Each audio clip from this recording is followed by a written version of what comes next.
It's the I Told You So edition of Midnight's Edge in the Morning with Mr. H Reviews.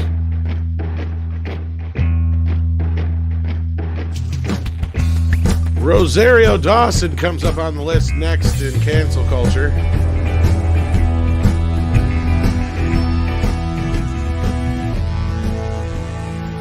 And Disney has R-rated films now on Disney+. Welcome, everybody, to Midnight's Edge in the Morning. I'm Tom Connors. With me is the boss man, Andre. Greetings, everyone. Hope you're all doing okay. That didn't sound good, Rob. Also with us is the voice of Midnight's Edge, Rob. How's it going, everybody? And we also have Mr. H Reviews with us as well this morning. How you doing? Just fading in here. Yeah, I'm doing good. Thanks sorry, my ordinarily dulcet tones that they've been described turned into an exasperated groan. Sorry. Dreadful. Yeah, well, you should be sorry. Yeah, well. Hang your head in shame. Yes. What was it you guys called Wednesday again? Hump Day. Hump Day, right. But during this crap, it's Blur's Day. Every day is Blur's Day. Yeah.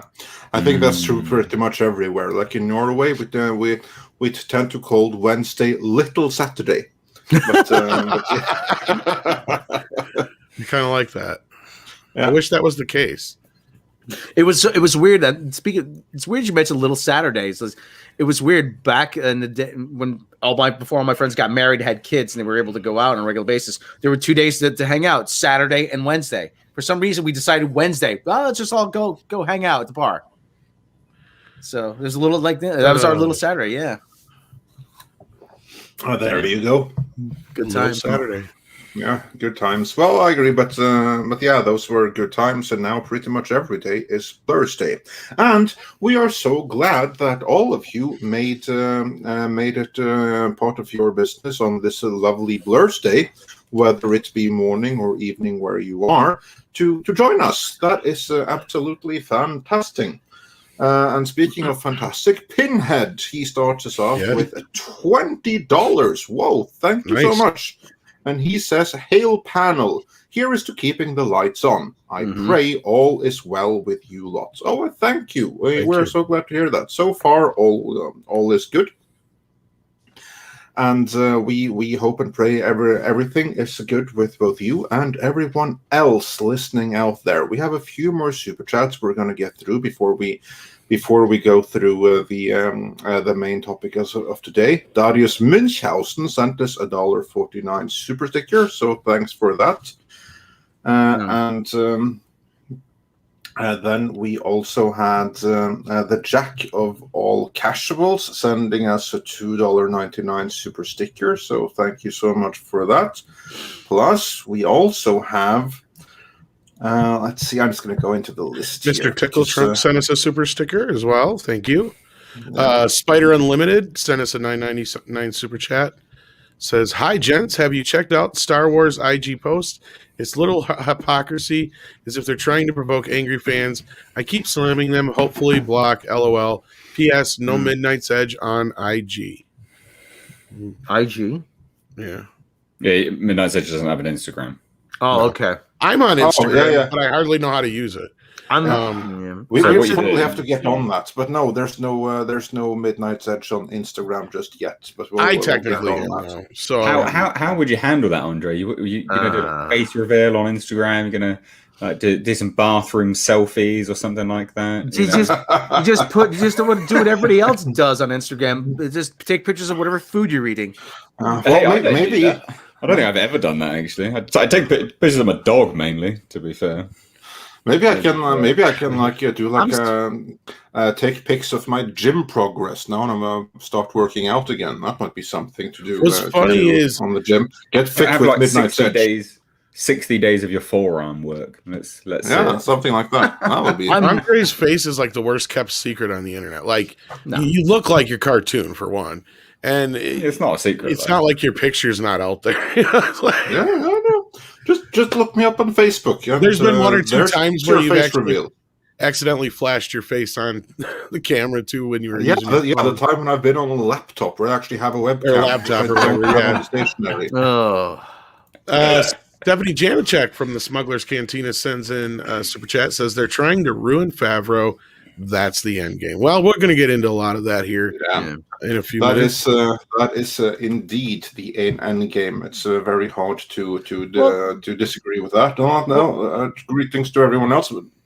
Mr. Tickle Trunk says, "Buckle up for what we are about to get into." Buckle up. I saw this. I thought this would get us off to a nice laugh this morning. Yeah, start us off with that, Tom. Okay, I'm taking it you've actually seen this, Andre. I have no idea, so I'm waiting to be surprised. Oh, this is the Karen or annoyed. This is great. Yeah. It's only 48 seconds. So. Leave me alone. Why do you keep following me? It's honestly so creepy, and I'm going to call the cops. Man, no. Because you guys aren't leaving me alone, and that's why women can't go out in the world by themselves, because of guys like you. What? Okay? So stop following me. You have... Oh, like, I don't know if you have like a gas... You have a thing hanging out of your car. What are you talking about? There's literally a gas hose hanging out of your car. No one's being creepy. No, thank you, I guess. There's the thank you. That's a resentful thank you. That has to be fake. I don't know about that. That has to be fake. I don't know about that. You didn't even close the gas can. She didn't even close the gas can.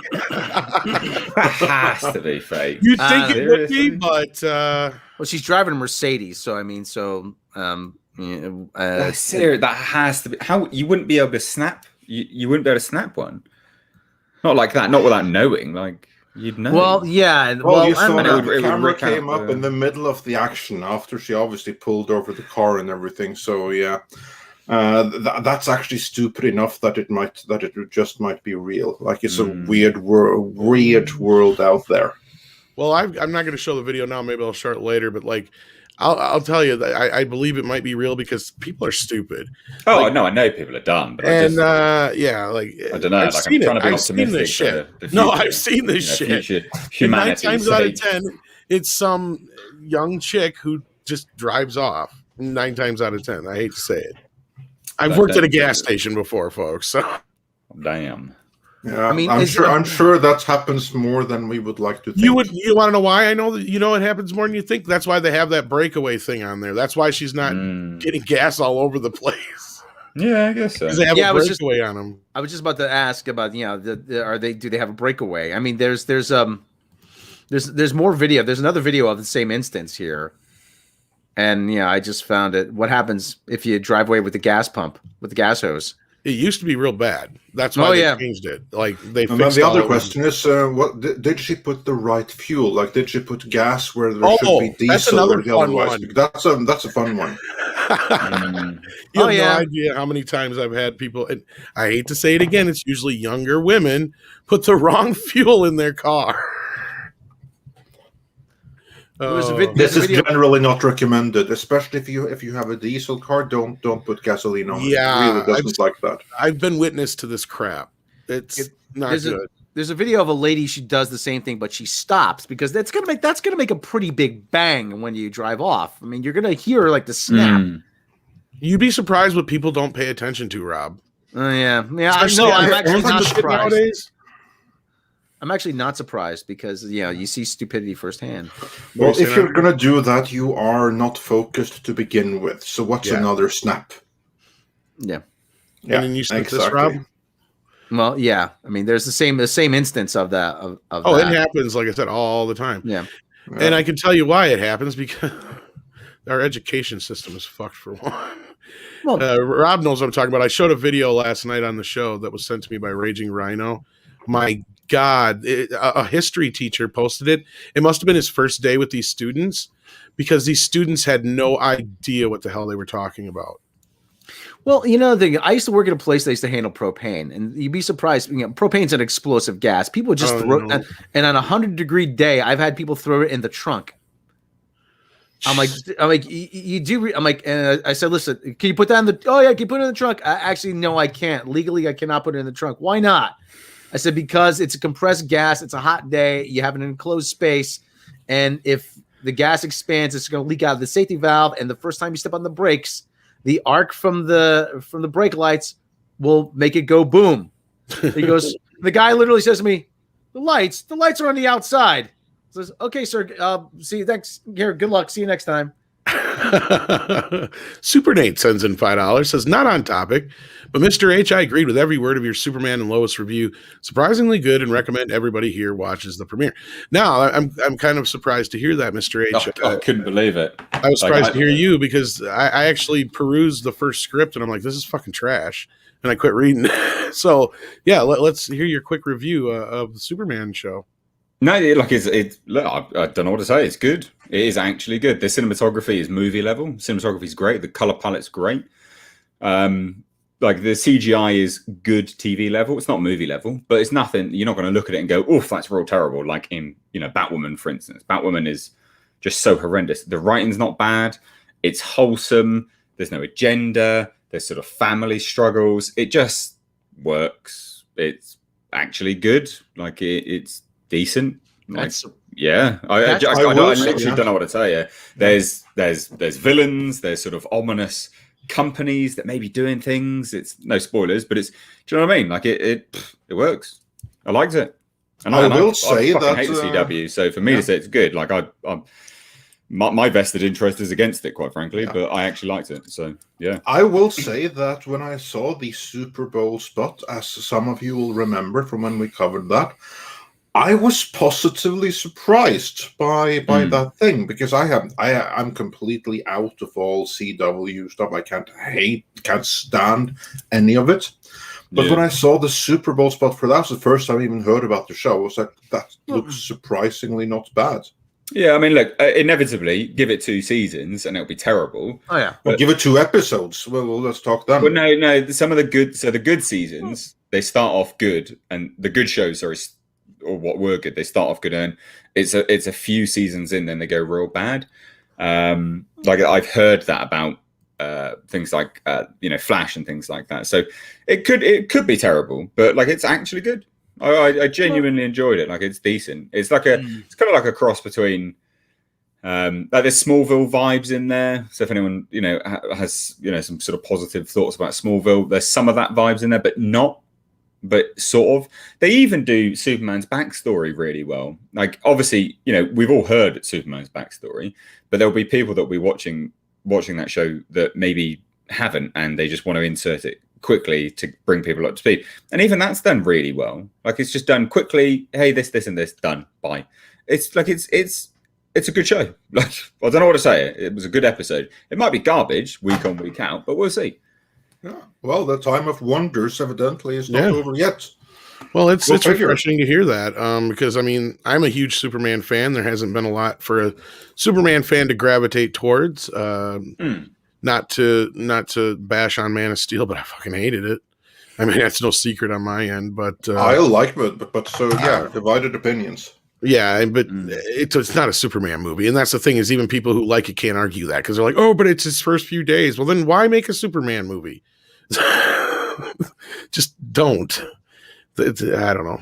Anyway, Mr. Tickle Trunk says, the gas line lady seemed real to me. I used to live in a place with a sign, no left turns at a 3-way stop. On the left, there were trees and a wall. Jesus. Yeah, what he's saying here is they had to put a sign there because people were fucking doing it. Insane. Comrade Commissar Yuri says, Disney set the precedent, left the fired Jaylene Kennedy comment. Let the fired Kathleen Kennedy commence. Yeah, I seen it didn't take long for people to find Pedro's video over on the AFI yesterday. I don't know. Maybe somebody pointed him in that direction. Perhaps. I don't know. Fluffy Panda says CW's Flash and Arrow started out good too until wokeness. Yeah, I was really into both those shows, and then they exactly. But then watch it until it gets bad, then stop. Like, you can still enjoy it up until that point, can't you? And then you just switch off. I don't see the issue with that. You can still enjoy it week on, week out. Gives you something nice. And I'm sick of this too. It's called Man of Steel, not Superman.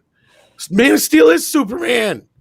I don't know. But anyway, I will say that Mr. H is right. So if the CW has done something incredible, and actually made a good show, however by accident. Well, so I've heard. Then you know what? Then support it by watching it. Give it a chance so that they can feel it if it starts sucking. Yeah, well, I've heard that it's HBO Max actually has a big part of it. That's why, apparently. Oh, Which would make sense because it AT&T looks, influence. yeah, it looks like it's got a big budget. Like it genuinely looks relatively big budget. It's probably like something Batwoman. yeah. You watch Batwoman, you go, well, this is clearly made on like a tuppence. It's fucking trash. But this looks like you're watching a mini movie. Like it's good. Like it's actually decent.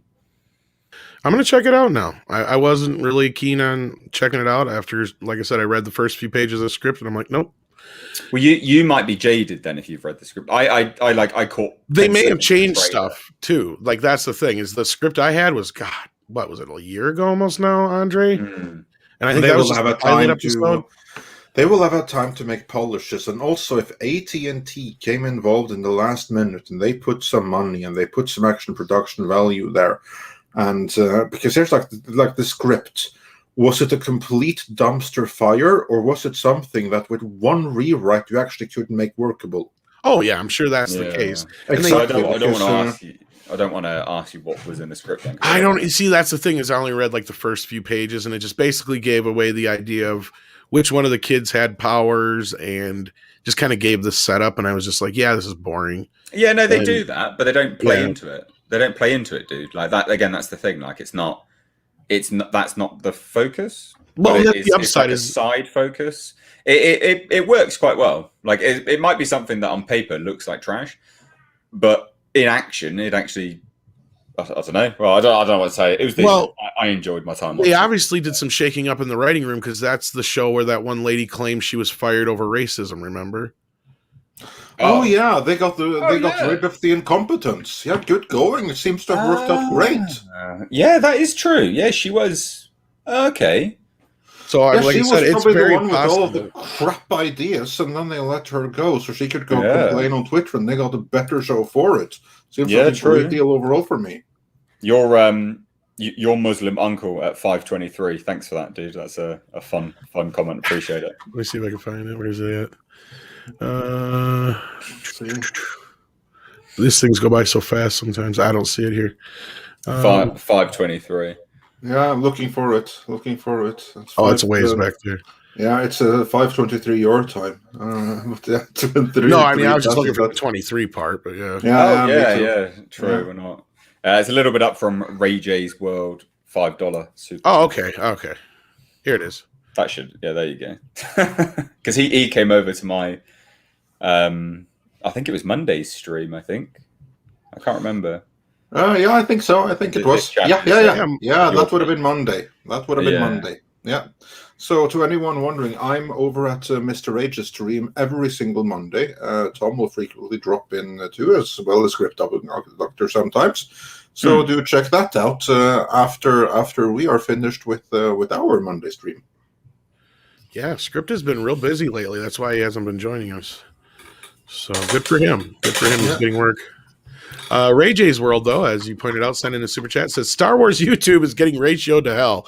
These stands that are trying to go after Rosario Dawson are going to be in for a rude awakening. Ugh. Well, we are about to get into that, but we're going to get caught up with Super Day Super Chat first. Super Day. Yeah, 10 times the chart.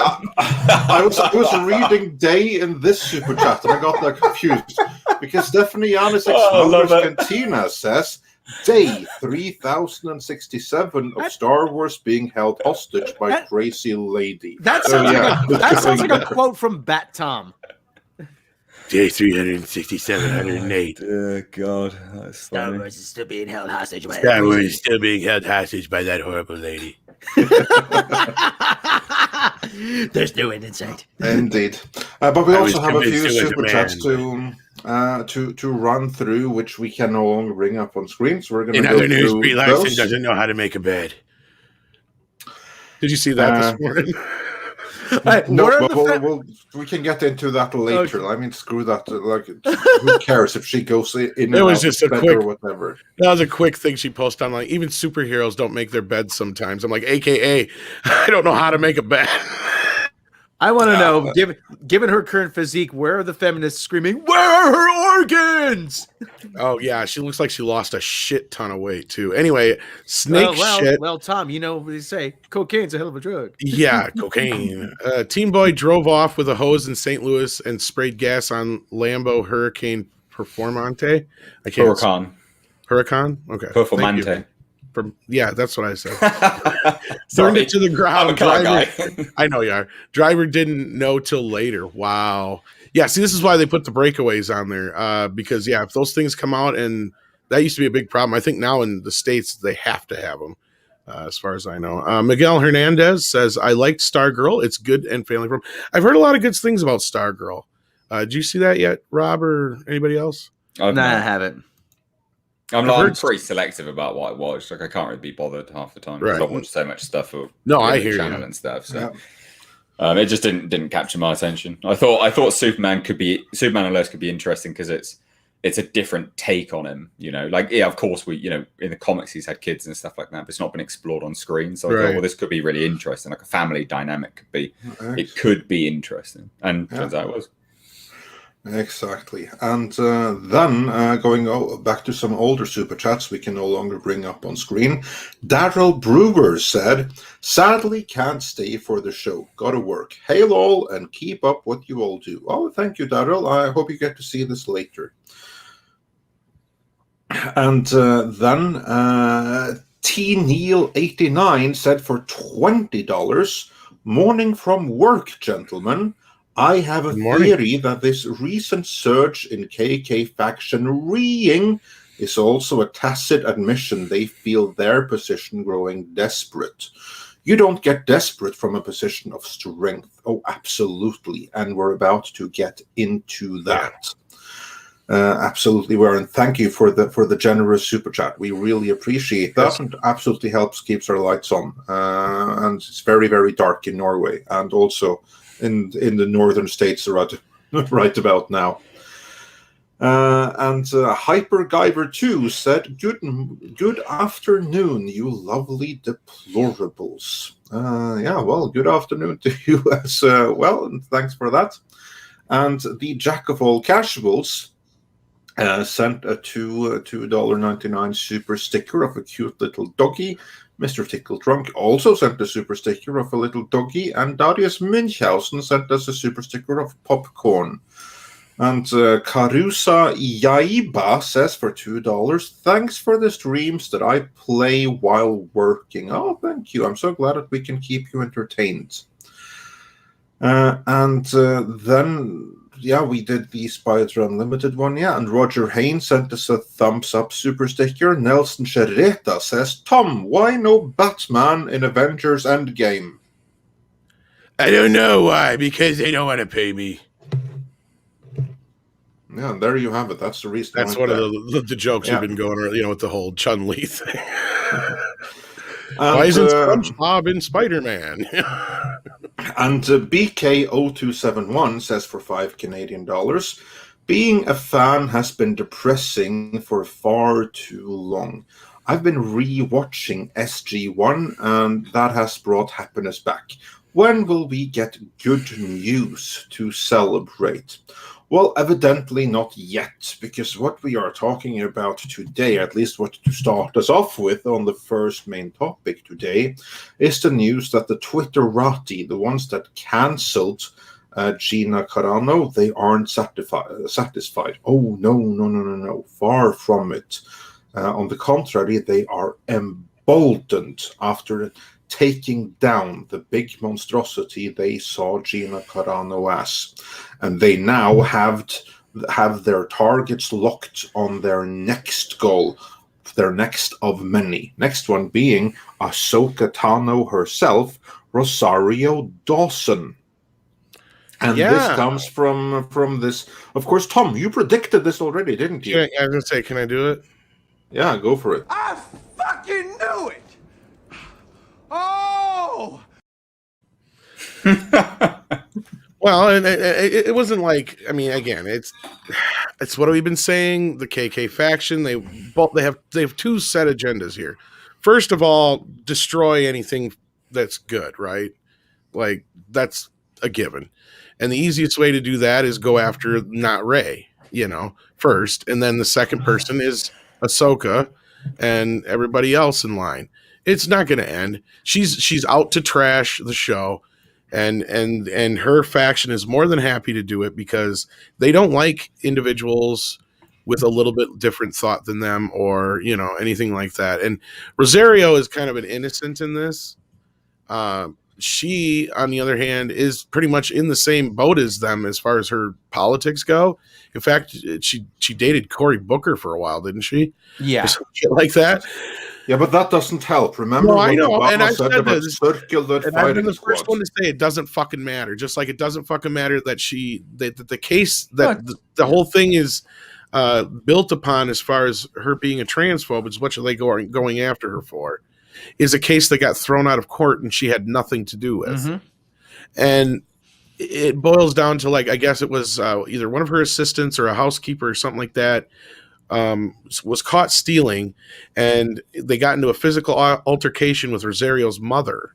Mm-hmm. And the whole thing went to court, but the person claimed they were being misgendered and all this other crap to try and get out of basically trouble for stealing shit, is what it sounded like to me. So the whole thing got tossed out of court. It's never going to end, Tom. I mean, it's never going to end. They're never going to be satisfied. They're just going to keep moving target to target.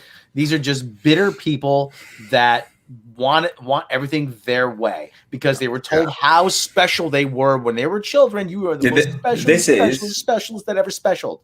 I call these PAGs. This is the Participation Award Generation. Yeah. It's the perfect example of it perfectly explains why these idiots are the way they are.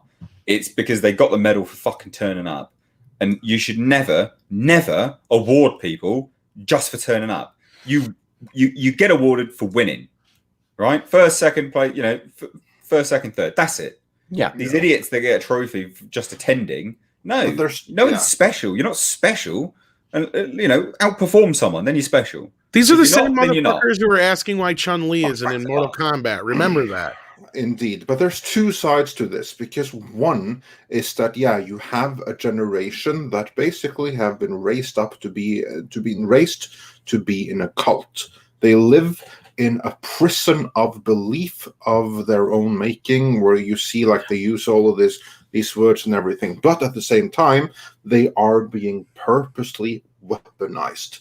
Because Stephanie Anisek, they're useful idiots, because she absolutely caught it here when she said the end game here is to take down Jon Favreau. Yep. And I 100% agree with that.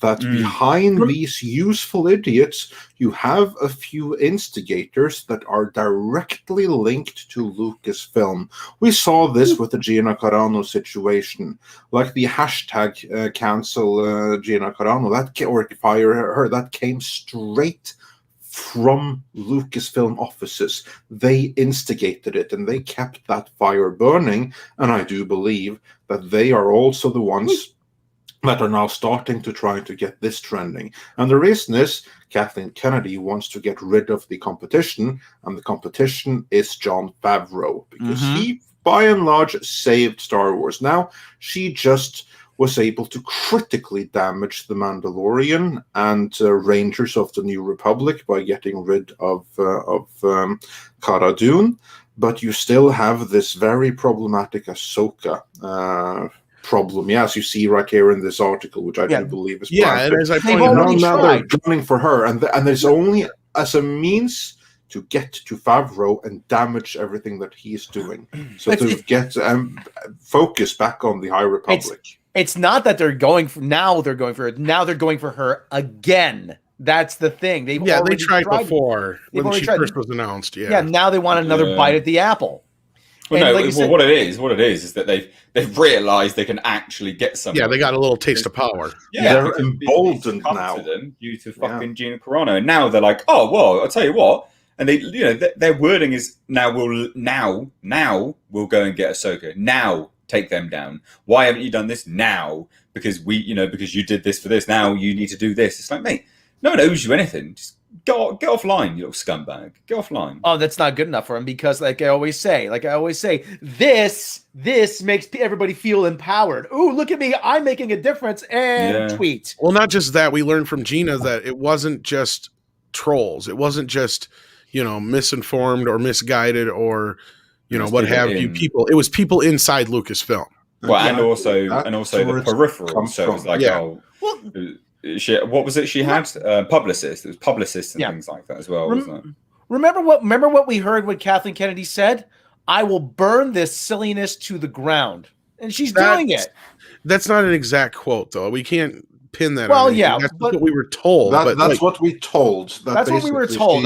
We were told. You were told. But that's kind of what we're seeing right now. Burning the whole magic castle to the ground. But again, now it's for the purpose of propping up her own properties. Imagine what she would do when she just wants to burn for the sake of burning. Well, the barn is on fire, and she's pouring gasoline on a house that's already burning. Or if you want to use another metaphor, the guns are pointed straight at the deck. It's amazing. Like, really, she. You know what? Listen, this craven little. You know what? I'll get canceled for that saying. You don't know. You really don't know when to sit back and leave well enough alone, do you? If she's the mastermind behind this whole movement, then you know what? You get what you deserve. You deserve. And if you sit there and actively support any of this, then you know what? Fuck off. Well, Lupo brings up a point here. It's funny they're not going after Bill Burr, and I'll tell you why they're not going after Bill Burr yet. They will eventually. They will. Eventually, but first, Kathy is focused on the women. Why? Because you got to get rid of them first. So then all that's left is white men. Mm-hmm. So that they can say, well, all this show is white men. We have to get rid of it. Yeah.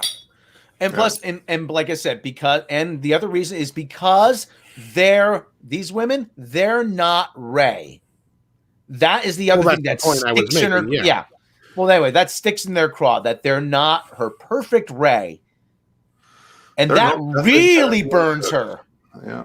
I gave you this character, and you ingrates don't like her, Yeah. But the worst of all is that they come from the imagination of Jon Favreau. Like, they're not hers, and that is the real big crime that they must be taken down for. So don't underestimate that. However, there is, there's the bigger side to it, which is the Kathleen Kennedy side. But she couldn't do it completely on her own because you have like all these Twitterati. And this article, the one from Inverse, talk about these Twitterati and describes them in some sense, these stans. Now, I've done some reading on it. Yeah. Tom, Rob, if you are familiar with the term stans, can you just define it for the audience? It stands for stalker fan. What? That's nothing to be proud of. Yeah, okay. I actually read myself up about it. You know that a few years back, Eminem had this song together with Dido, the song Stan. And the song is about this rabid, lunatic, nutcase, obsessive fan that ends up killing himself and his pregnant. Because Eminem wouldn't answer his fan mail because he didn't see it. So basically, it's a completely obsessed nutcase fan. That's what these people call themselves. They're stans, the most rabid and obsessed of all fans. And also in this article here, they are described as like 15, 16, 17-year-olds. So basically, these are then people that haven't been in the fandom for too long. My understanding is that they're far more concerned with social media causes than the property here itself. This is where you'll find some of the Raylos as well, probably. And my reading is that these are the true toxic fans. Yet, lo and behold, these are the same fans, these 15, 16 stans, these obsessive people that admit to being obsessive, that have like these Star Wars names in their bio. I doubt that they know anything about them. These are the people that Disney actually kowtows to. These are the ones that bring huge corporations to their knees just because it's trending on Twitter. And you know what? And also this article here, it says towards the end there that now that they finally got rid of the horrible, no good, very evil and hateful Gina Carano, now many, many more people will think it's safe to start watching The Mandalorian. Now they no longer have to justify watching such a hateful person. So now viewers are going to flock to The Mandalorian. Oh yeah, that makes me question just how many more viewers will Disney Plus get as a direct or paying subscribers, I should say, will Disney Plus get as a result of firing Gina Carano, compared to how many they lost as a result of that? That would be a very interesting equation, one that I wish someone would show to the decision makers in Disney, because by basically kowtowing to these 15, 16-year-olds without purchasing power, that is what they're not consumers. Corporate policy. That's going unbelievable. I'm so like, one, don't call yourself Stan unless you're an imbecile. That's nothing. I think unless your name is actually Stan. I mean, that's the other thing. Well, yeah. I mean, if you Stan, I'll let it slide. But what are these idiots doing? I've never. Well, we know anyway because we have those quotes from PR publicists and things like that saying, "Well, we want to appease the left." Like they literally say, and these people are always the left. They're not consumers. No, here's the thing. These people, they are so left. It even says right here in the article. It's ideological. But they don't know what the traditional values of a conservative is. To them, to these people, conservative equals bigot. End of story. Parents, this is what happens when you don't let your kids play sports. They have too much fucking time on their hands. Okay. Well, it's bigger than that. No, and Andre's even more right. Is they don't even understand what they're doing. And honestly, this whole article is conflating a bunch of shit together, and it's creating a big spin on the narrative. And as you see here, as Rob and I pointed out, like this was predicted. We knew this was going to happen. And I don't think it's so much these stands as it is people coming from inside Lucasfilm starting these fucking hashtags. And they've been trying to get her fired for a while. This don't look like a stand to me. I don't see no Star Wars in that. I don't see Star Wars in that. I don't see Star Wars in that. She looks like a cat. Well, she's going to be a cat lady, 30 and flirty. Exactly. Cat lady. That looks like a stand. That looks like a member. That looks like someone who would be associated, like a writer or somebody, in my opinion, like somebody who would be. And I'm not sticking up for stands. I'm just saying I don't think there's big of a problem as they're trying to portray. I think that there's many people in there that are like the Raylos, like the 40, 50 something soccer moms, the ones who grew up on Twilight, and then not grew up, but that had an unhealthy obsession with Twilight and the teenage romance in that when they were way too old for it already then. And then they graduated to become Raylos, and they are stalking Daisy Ridley and stuff like that. Those people are the one you're kowtowing to on Twitter. There's a great meme out there about Twilight moms. It says, a bunch of 40-year-old women screaming about a teenage boy. Someone should call the cops. Well, this is why they cast him as Batman. You've been saying it, Rob. Yeah, because they still feel there's some residual Twilight dollars out there. And they're all old enough now to have their own money, their own jobs, so they can buy as many Funko Pops of Bat Pattinson or whatever the fuck you want to call them, and put it on their cubicle at work. Oh, look, I'm such a nerd girl. No, you're not. Shut up. And I have to address something in the chat too. Mags, it's perfectly okay to have cat. I like kitties too, and it's perfectly okay to be single. But as you say, you are not one of these crazies, because these are crazy people. These are not. Yeah, I mean, obviously, we're talking about the worst. We're not referencing you, are we? We're referencing the people that sit at home stroking their cat, going, "Who can I abuse today?" Like a fucking villain. Yeah. Not unless that's you, Max. Hey, then we're not talking about you. Hey, kitties are adorable, okay? But at the same time, we're talking about the crazy cat lady, the stereotypical crazy cat lady out there. We're talking about the stereotypes of it all. Yeah, I do not think that we have a single crazy cat lady in our chat, or crazy cat man, because you have those two, and they are very, very prevalent within this group of stands, evidently. If I could, I'd have a cougar. That's a mountain lion for a pet. But I think the This is why women run the world, Rob. This is what I've been saying. Like they're under this obsessive like idea that men run the world. No, if men run the world, we'd have shit like tigers as pets. We'd live in caves, and everybody'd have monster trucks and sports cars. That would be the whole world. Like we'd have no reason. We'd have no reason for any. Professional wrestling will be on every channel. And life expectancy would be 20. Probably. Every restaurant would just serve steak. On the menu, pretty much steak. Oh, let's see. I'll have the steak. Yeah. See, everybody's with me. Sounds awesome, right? I would say only goes to show you need balance. That's why balance is needed. Tom just described Evan. And just to show the Aki Korpel also says cat dad forever. See, there we go. Also, he has a kitty in the profile. So, yeah, there we go. Seriously, I mean, you want to see how guys would live, what kind of pet a guy would have? Go check out a channel called I Am Puma. This Russian couple have a puma for a pet. I'm not kidding. I'm like, that thing's gonna eat you. But I'm like, dude, but I admire the guy's courage having it in his house. No, there'd be at least 6 guys that would try to tame a lion before they finally would do it. And then, yeah. Okay, yeah.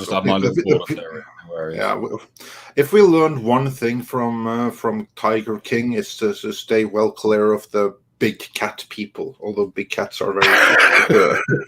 I am gay as shit. I have a warrant for my arrest and I love that show. You never finished watching it, Andre. Yeah, no, I didn't. You missed the best parts. That's the thing. Is like. Yeah, I probably have to try to get back into it at some point.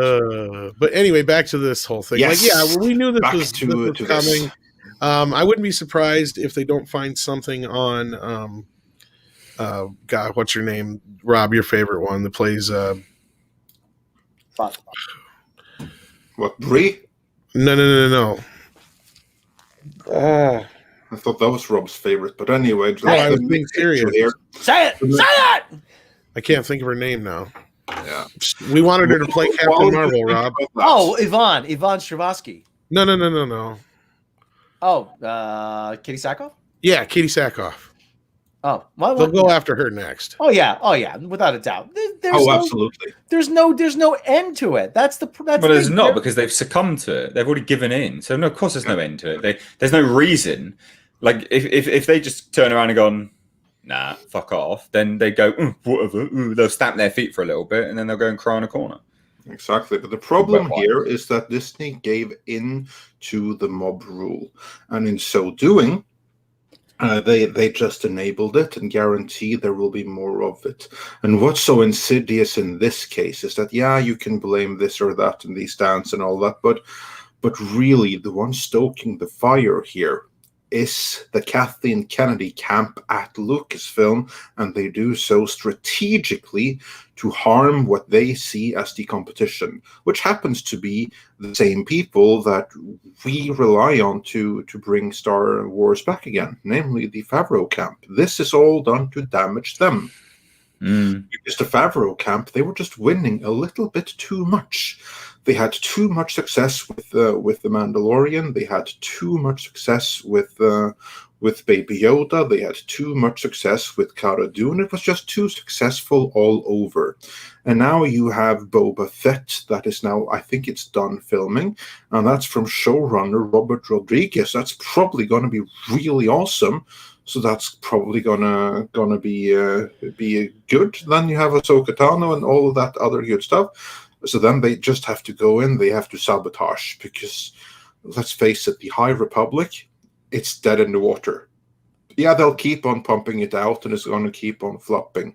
As someone pointed out here, just look at the official Star Wars YouTube channel. Like their videos on the generally get far less views than ours, especially if the topic is Star Wars.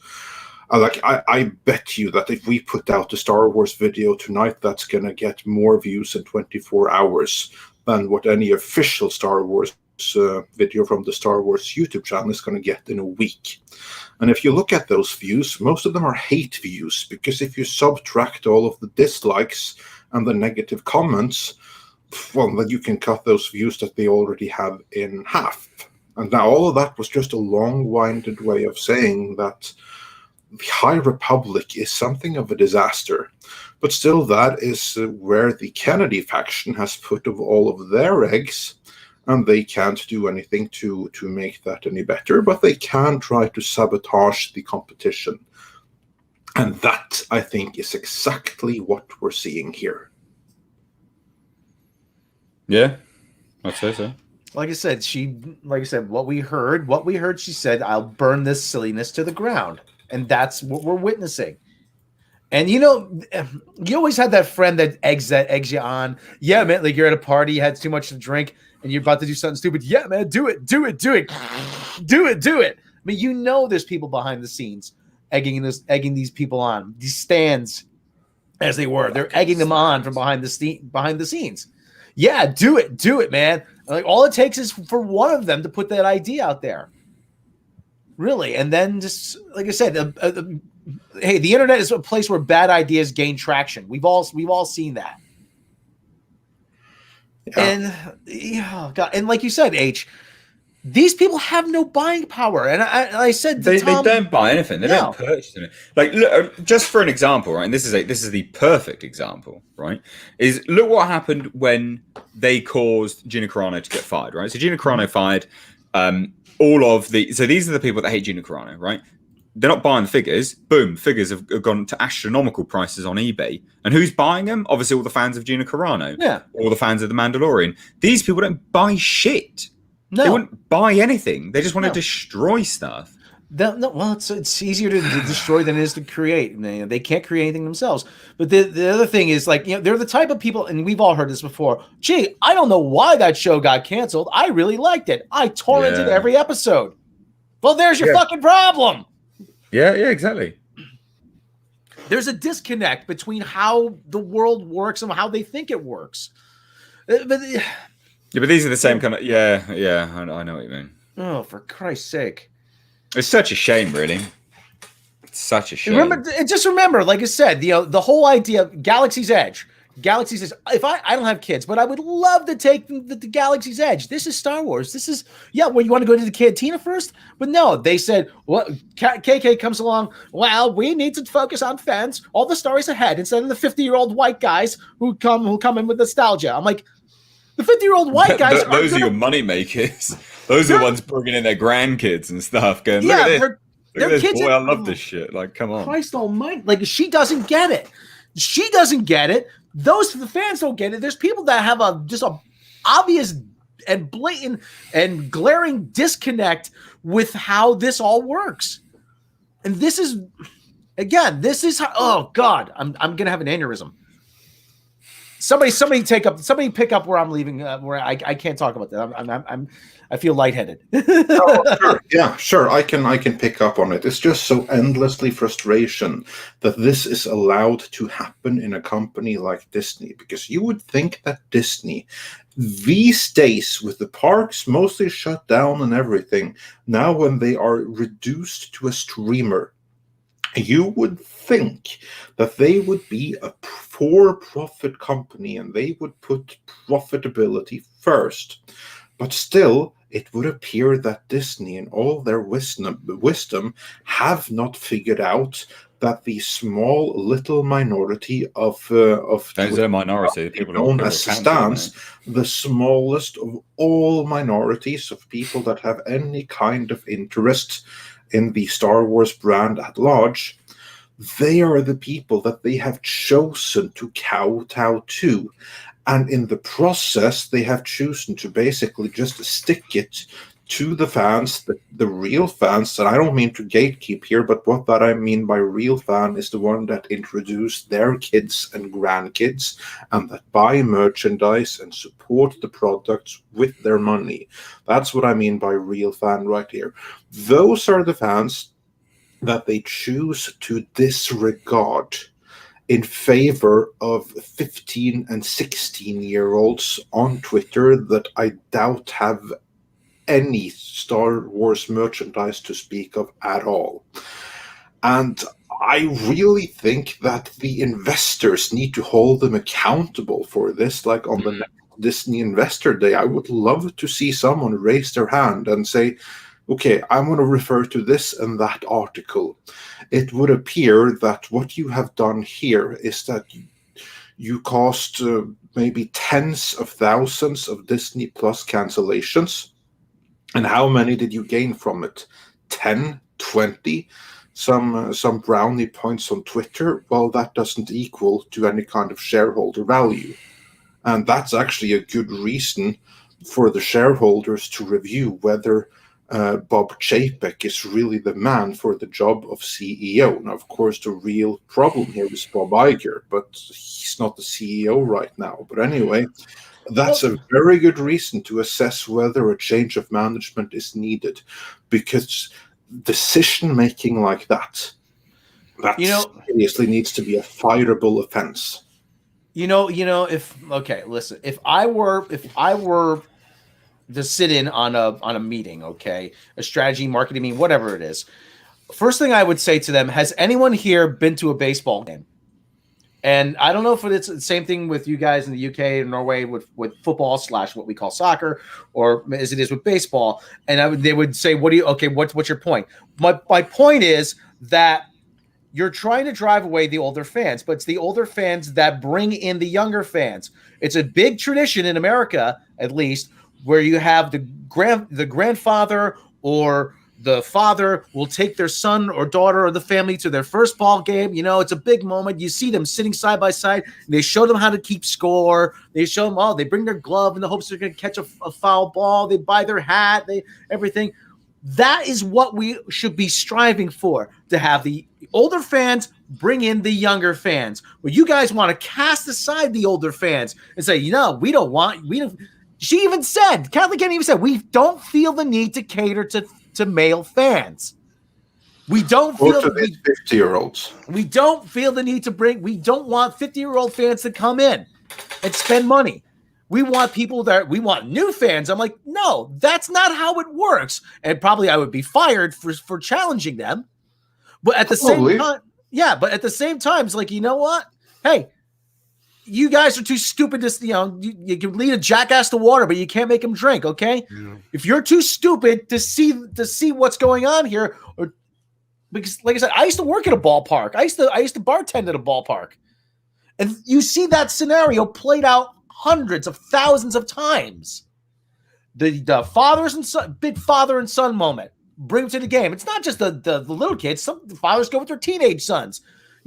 Older people bring their dads. It's not exclusively to just sports either. I mean, I keep saying, if I had a kid, I would love them to bring him. This is Captain America. I used to read his comics when I was your age. And Kevin Feige knows this. I mean, they have were that simple, Rob. Well, still, but you get the idea. I know what you mean. Yeah, I get the sentiment, but no, but they are going about it all wrong. Like I said, the state, they have no money. These people don't have any buying power. This is an old marketing idea that we need to cash in on tweens. It's the same idea, and that failed miserably. Everything was geared towards tweens, and it just had this small moment, and then that was it. Well, I can tell you why that is the idea, though. The idea is to grab them when they're young. Yeah, it's like so that they will be hooked for the rest of their life. That is the mentality behind that. So that's why they do it. But the problem is that they've chosen to do it in such a way where you actively alienate and get rid of your existing audience. Now, this is the same thing that we've seen with Star Trek, that they're expecting a new audience to magically manifest out of empty nothingness. Yeah. And so far, that hasn't happened. Yeah. And I mean, I can kind of see what they'll probably go after Katie Sackhoff with. She seems to be on, for the most part, the right side of the think tank over there, but she wasn't vocal enough during the election, I bet is going to be the excuse. Mark my word. Yeah, that's what it's going to be. I just looked at her Twitter. She wasn't vocal enough, just like fucking Chris Pratt. Yeah, Chris No, Pratt. true, But that- she that did is not how make they do it one these days, isn't tweet. it? She did not make one tweet in support of Biden. She did all kinds of other tweeting out she'll be able to stand behind. But you just wait. That's going to be the thing they pick on her about. Yeah, It's going to go down the line. Yeah, everyone's wondering. No, it wasn't Kathleen Kennedy trying to shut me up. That was a robocall. So No, it was Kathy. We know it. She just sounds like a robot. No, I mean, we all kind of predicted this in a way. I mean, I've been saying I'm right, but no, I hate being right about this because I know this is coming and I know what's next, and it's not going to stop. Because as Mr. H said and Andre said, once they get empowered, they don't stop. As I've been saying for months and years, almost a year now, whatever, we let stupid win, and it's too late. We can't go back now because just like a little kid, once you give in once, they don't understand why you say no the next time, and you're stuck dealing with the tantrum. And that's all these people are going to do is throw tantrums if they don't get their way. Yep. Yeah, pretty much. And these tantrums are ironically the ones that Disney appear to be afraid of, not the tantrums of actual paying fans that are now leaving Disney and Disney Plus in droves and ironically subscribing to the Daily Wire instead. Like, who would have thought? I mean, you have to hand it to Ben Shapiro. Whether you agree with him politically or not, like I have no thoughts in that because again, I don't get a vote there anyway. But you have to kind of like admire the way that he saw opportunity, went and seized it instantly, and I would like to know how many new subscribers the Daily Wire has gotten. I bet it's a fairly similar number to the people that unsubscribe from Disney. Well, I was going to say, we've been hearing tens of thousands. We were hearing multiple tens of thousands. I actually heard it was more than that, but again, I didn't want to get too hyperbolic with it either. So, like, I've heard that, and again, this is just me going off of something I heard from somebody. Don't go run into the presses with this, but yeah, like Latino slant in the chat. Hey, Paulie, how you doing? We can send him the link. Like, basically what I heard though is that they are getting a lot more phone calls and problems than you would think. This is blowing up. And diapers and kitty litter. Yeah, well, see, here's the thing with that is I wonder if they're not trying. I don't know if they're really getting as much of that as they're claiming.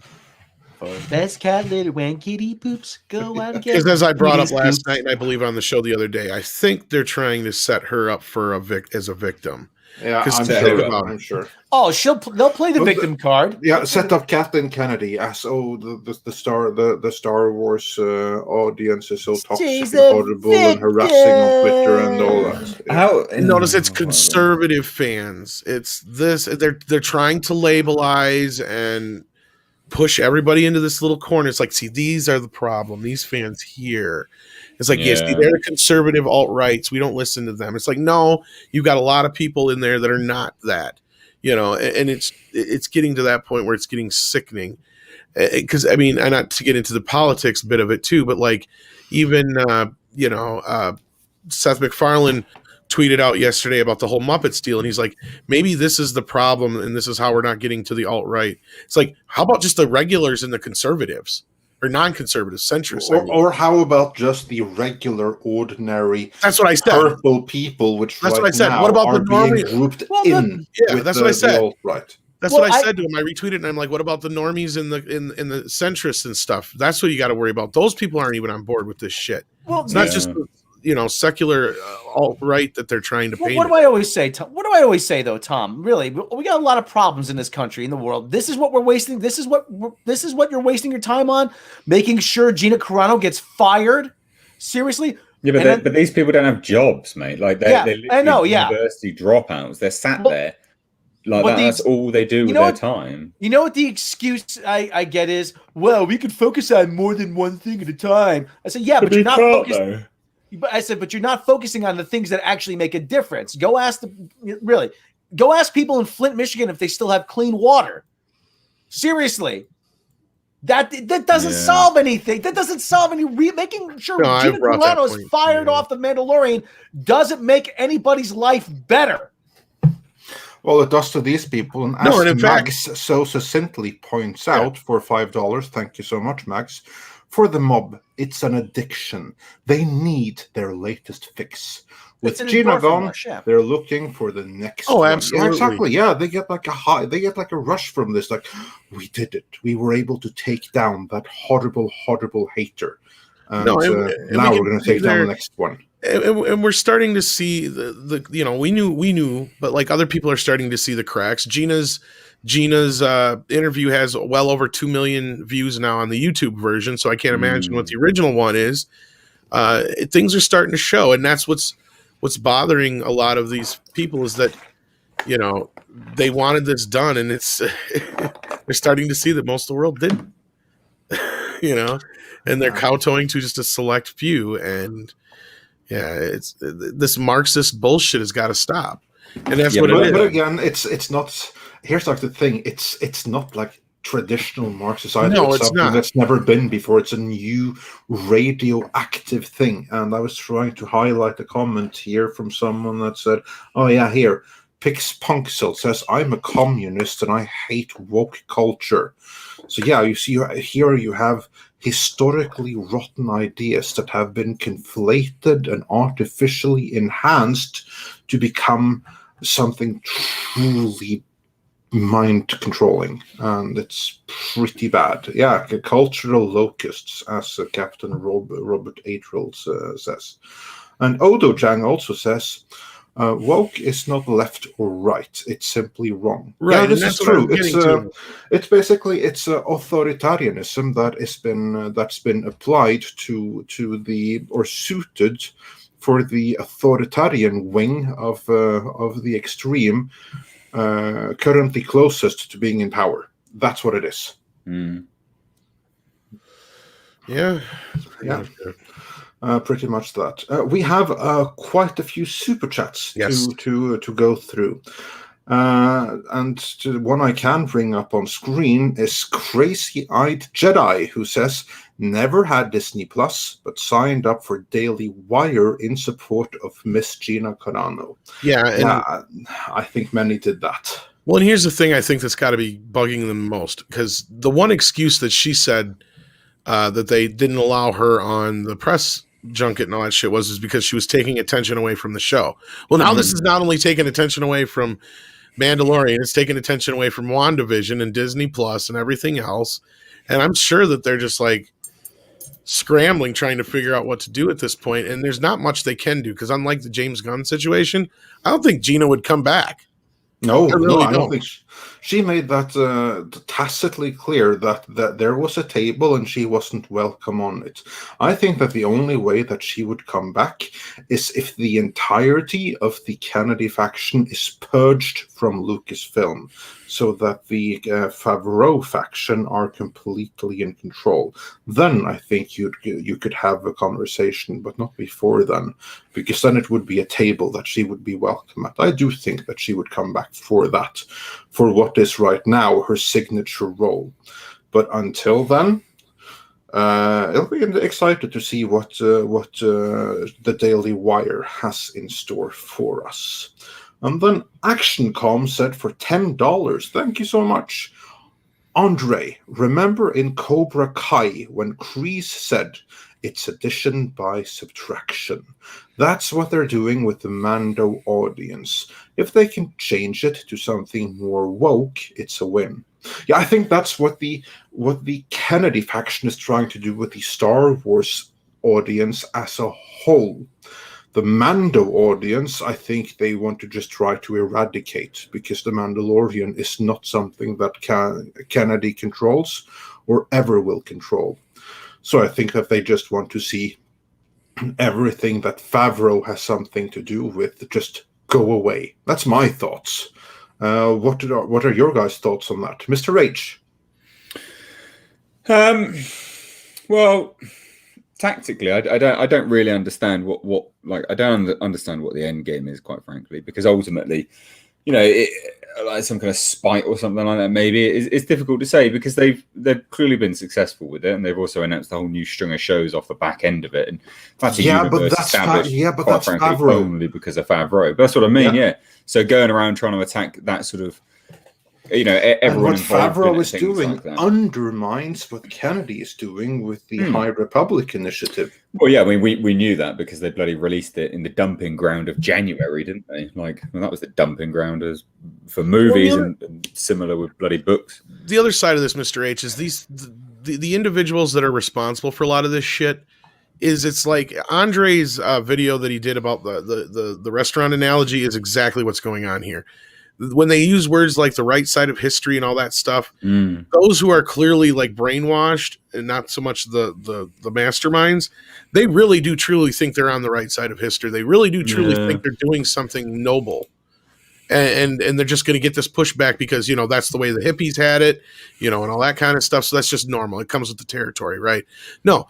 And what really burns and chaps their ass even more is when Gina goes out and trailblazes the way that she actually is, she's doing something they could never do.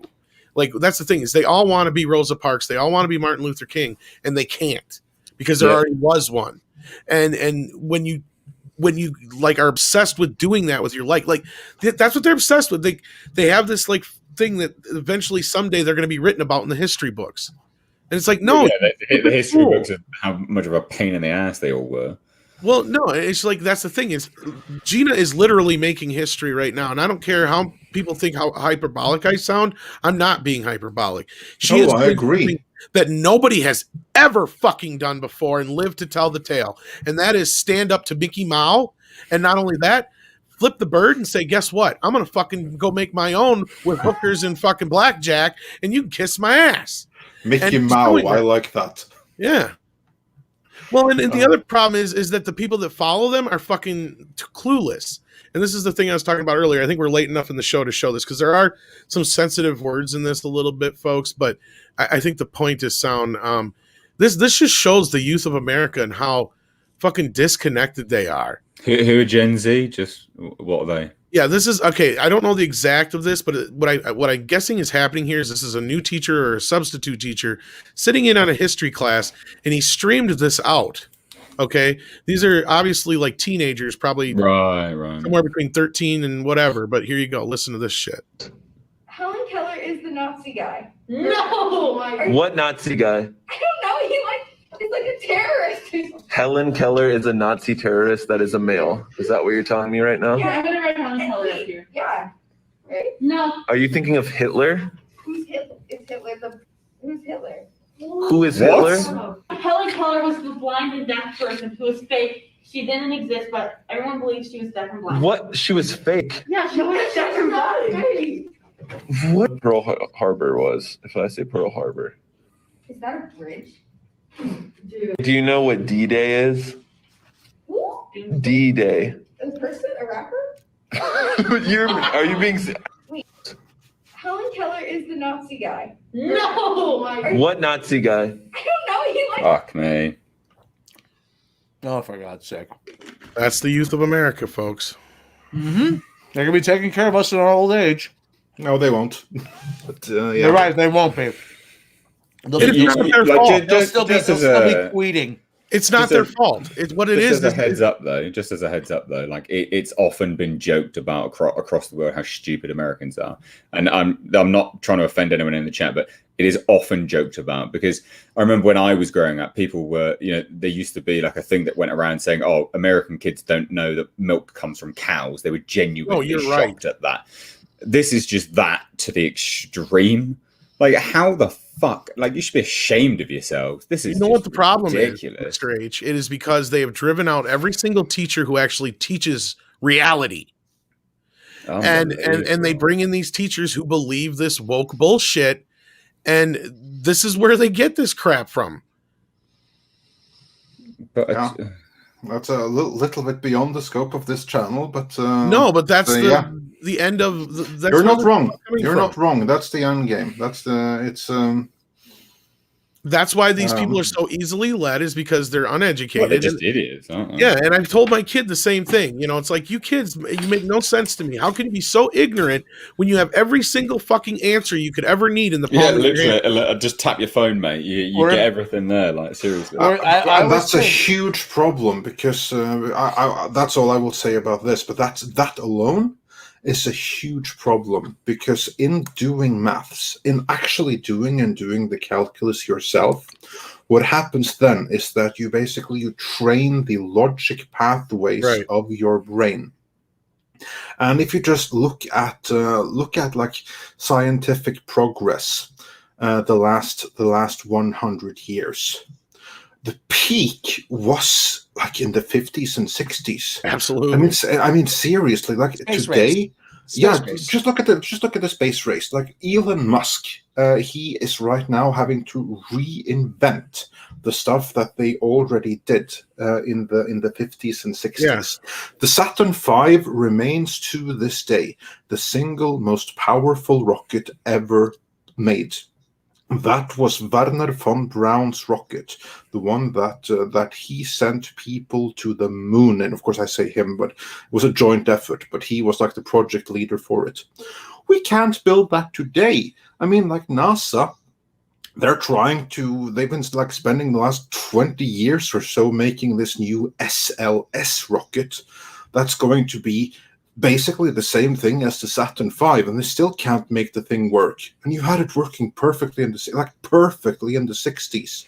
I mean, it had a 0% success rate. Look at I think it was the X-15, the rocket plane that they used in the 50s. That to this day is the fastest plane that ever flew. There's no plane since that has gone faster than that. It was like up in Mach 7, Mach 8. It literally flew beyond the edge of space. There's not a single plane today that can do that. Just look at go even further. Look, for instance, at the fields of quantum mechanics. They did all kinds of exciting development up until the 70s, and since then they've been focusing on like supersymmetry. And it's dead. It's a complete dead end. Large Hadron Collider killed it. Like Leonard in the Big Bang Theory was right. The whole field is at an end. So they don't know what to do. Well, you want a more practical example? Look at the auto industry. The U.S. auto industry is a mess. I mean, yeah, okay, we sell a lot of trucks, but you can't sell a truck, a V8 truck in a country where gas is $11 a gallon. Well, no, and Andre is right though. Go ahead. Sorry, Rob. Like I said, the rest of the world, like, you have companies like Volkswagen, Toyota, and and whatever, they're and BMW and Mercedes. They over-engineer cars, and here we're still building trucks on body-on-frames designed from the 1930s. No, but Andre was right, because I actually read an article where they were talking about not only are a lot of the people that are working in NASA and all these other space fields uneducated. The technology that they used to use has outdated itself and overlapped, and they never backed anything up or updated anything. So now they've lost everything, almost everything they had for so they've had to restart from scratch almost. Yeah, that's what I'm saying. That is what Elon Musk is doing. He has to redo everything they did in the 60s. And of course, I see some complain in the chats. Yeah, we have smartphones and stuff like that. Absolutely, we do have that. Those are results of that movement, though. But it's like 1,000 people on the planet that knows how to make them. And if you look beyond the smartphones and all of the stuff related to that, really, there's not been a lot of breakthroughs the last few decades. No, you're right, because the computers we're using now are just basically based back in that era. Like, all that stuff has just been updated over time. We should be way beyond that by now. That's the problem. You're right. We've gone stagnant at some point. The only thing that advanced was our phones and computers, but that was predicted way back then. Yeah. Yeah, so and we should have been there already in the 80s, probably. Like, we're and again, that came from the quantum mechanics of the 70s. And on something much nicer, Marty says for 50 Canadian dollars, thank you so much. Have a round on me, guys. That ridiculous video is where the rejection of objectivism takes a society. The same thing that is killing education and political discourse is also killing entertainment and art. That is the rejection of objectivity. Yes, you are so right. And this is the same thing that Gina Carano said in her interview, that she was like told by like these Disney crisis disaster people that, oh, these people, they react emotionally. So we have to respond emotionally to them by having you suffer and be scolded by 40 people so we can take videos of it and tweet it on. I'm like, that's completely ridiculous. That's not how it works at all. Like, you don't. That's how children operate. Yeah. And that's where I think she was saying, like, I realized that, that I thought the grown-ups were running the show, and then I realized I'm the adult in the room. Like, that's, I know that moment she's talking about. I've been in those situations. It's like where you're sitting there and you're like, wait a minute, I thought I was the ignorant person here, and I was no, I'm the actual fucking adult in this room right now. That sucks. I know that feeling. But on a good note, or at least maybe it's a good note, do you want to see what He-Man might look, or He-Man's going to look like in the new children's animated series? Well, I was thinking of running through a few more super chats first, but since you have it, then bring it. We can do this, and then you can do super chats, and then we can get into our next topic. Yeah, okay. Actually, yeah, there we go. Do it now. No, that's not it. That's the new kids version. Yes. That's from the 3D one for the kids. I'm happy with that, given that it's for kids. Horrible. But it's for kids. I don't care. That looks trash. The animation's garbage. How can you say that looks good? It looks like no. It looks like Fortnite, for God's sake. That is not good. Give the kids something actually good to look at. This animation is garbage tier. This is lazy animation. It looks like Fortnite. I agree with the Fortnite thing. I actually would have preferred it to look something. I don't like the proportions. Yeah, I would have preferred it to look like something that's on Disney Junior or on Nick Junior, like one of those shows, that it looked more like smooth, slick animation like that. I agree with you. Like, it's fine for a video game. The designs are okay, but the execution of the animation is like, yeah, it's too Fortnite, too video game graphics. I can't see too many kids because when I look at that, I can't see too many kids being that also can choose between Blaze and the Monster Machines and Umi Sumi and all the other stuff that it's competing against. I can't see them going with that style of animation. Hate it. Yeah, I'm not a fan of it. But again, it's not for us. But it has to bring in like a new generation of kids, and with that design, I worry that it's not going to do that. It could be worse. It could be like the Ninja Turtles or Thundercats. I will give it that, but yeah, I agree with Mr. H. It's kind of leaning more towards that Fortnite CGI. Someone said it's a toy. That's not a toy. That's a picture. That is a picture of the animation. It's a render of the animation. It's a teaser image. A teaser image of the toys for the yet to be revealed. So yeah, but that's not actually a toy. That is a 3D render. So that's what it looks like to me. Yeah. Well, then we still have the hope then that the animation doesn't have to look like this. Oh, fucking hope no. I'm pretty sure that's how the model's going to look, though. Yeah, well, as long as the animation looks like more fluid, like placed in the Monster Machine style, then we got something. But if the animation looks like that, then yeah, it's not going to be a big hit, I think. Well, I will not be buying that. I wasn't going to buy it anyway, but I would love to. No, I would love to buy a brand new If there's good He-Man figures out there, I would buy them. I would. You have like the Mattel collection. Tom, what's it called again? The one with the classics. I have to get me some of those. I'll send you some. I can get them. Yeah. The only ones I've been having trouble finding are the newer ones. I haven't been able to find Many Faces or the other new one that came out. I can't remember which one it was now. I got all the first ones though. He-Man and Skeletor and Beastman, Teela, Evelyn, Man-at-Arms, Battle Cat. I got those so far, but I haven't found there's a couple other new ones that just came out. And they got Battle Armor He-Man as well. Just came out. See, those are selling pretty good as far as I can tell. So I have a feeling the Kevin Smith one is going to really, really look a lot more like the classic Filmation version, just probably a little bit more updated. Yeah, that's what we've always been told, so it better. If it doesn't, then we riot. Well, I had that one picture that I have no idea if it was legit or not, but somebody claimed it was from the Kevin Smith series, and it looked good. Yeah, we've seen that picture. I've showed it to you as well, Mr. H. I hope that's legit, because if it is, then that was good. That was really good. So I hope that's what that was. So anyway, let's get back to the earlier super chats. Yes, let's get into the earlier super chats. And then we got some more news. Yeah.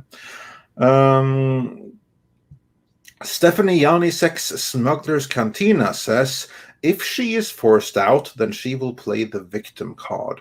That's what they're doing. They're setting that up. Yeah, I think so too. And Cultured Casino says, hey, Culture, Daily Wire is growing. Disney looking worse daily. Honestly, I hope so. And also, everyone, be sure to check out Cultured Casino stream on Tuesday. I regret that I wasn't able to be there yesterday, but yeah, do check out that every Tuesday, because you never know who might pop up. And Christian Coralejo says for $5, who would you replace the Bobs with? And is there any chance of Disney bringing back Gina just to give Cara Dune a proper send-off in The Mandalorian? No chance. Yeah. H, let's hear your take on this. You already said there's no chance, but no, there is no chance. Who to replace what with? Sorry. Yeah, the Bobs. The what? Yeah, Bob's Chapek and Bob's Iger. If there is anyone that stands out to replace them with?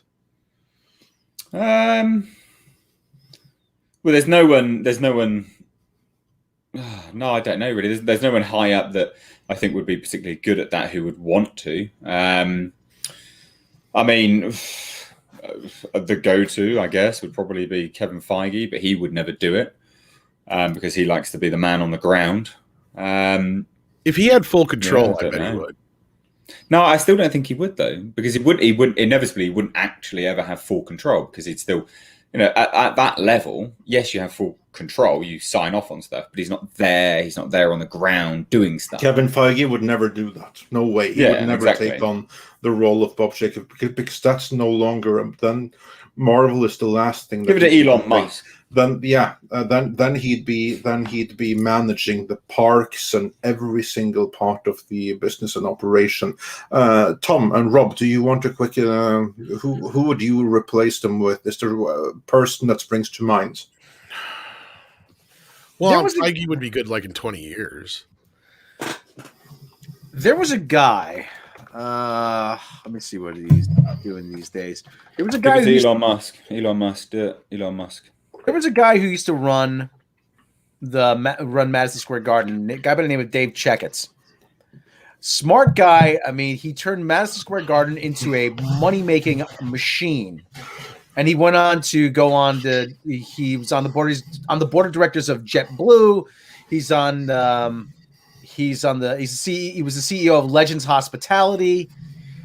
If I had my choice, I mean, the guy knows how to put together an organization, and he knows how to put together an organization that does things right and it's efficient and it makes money.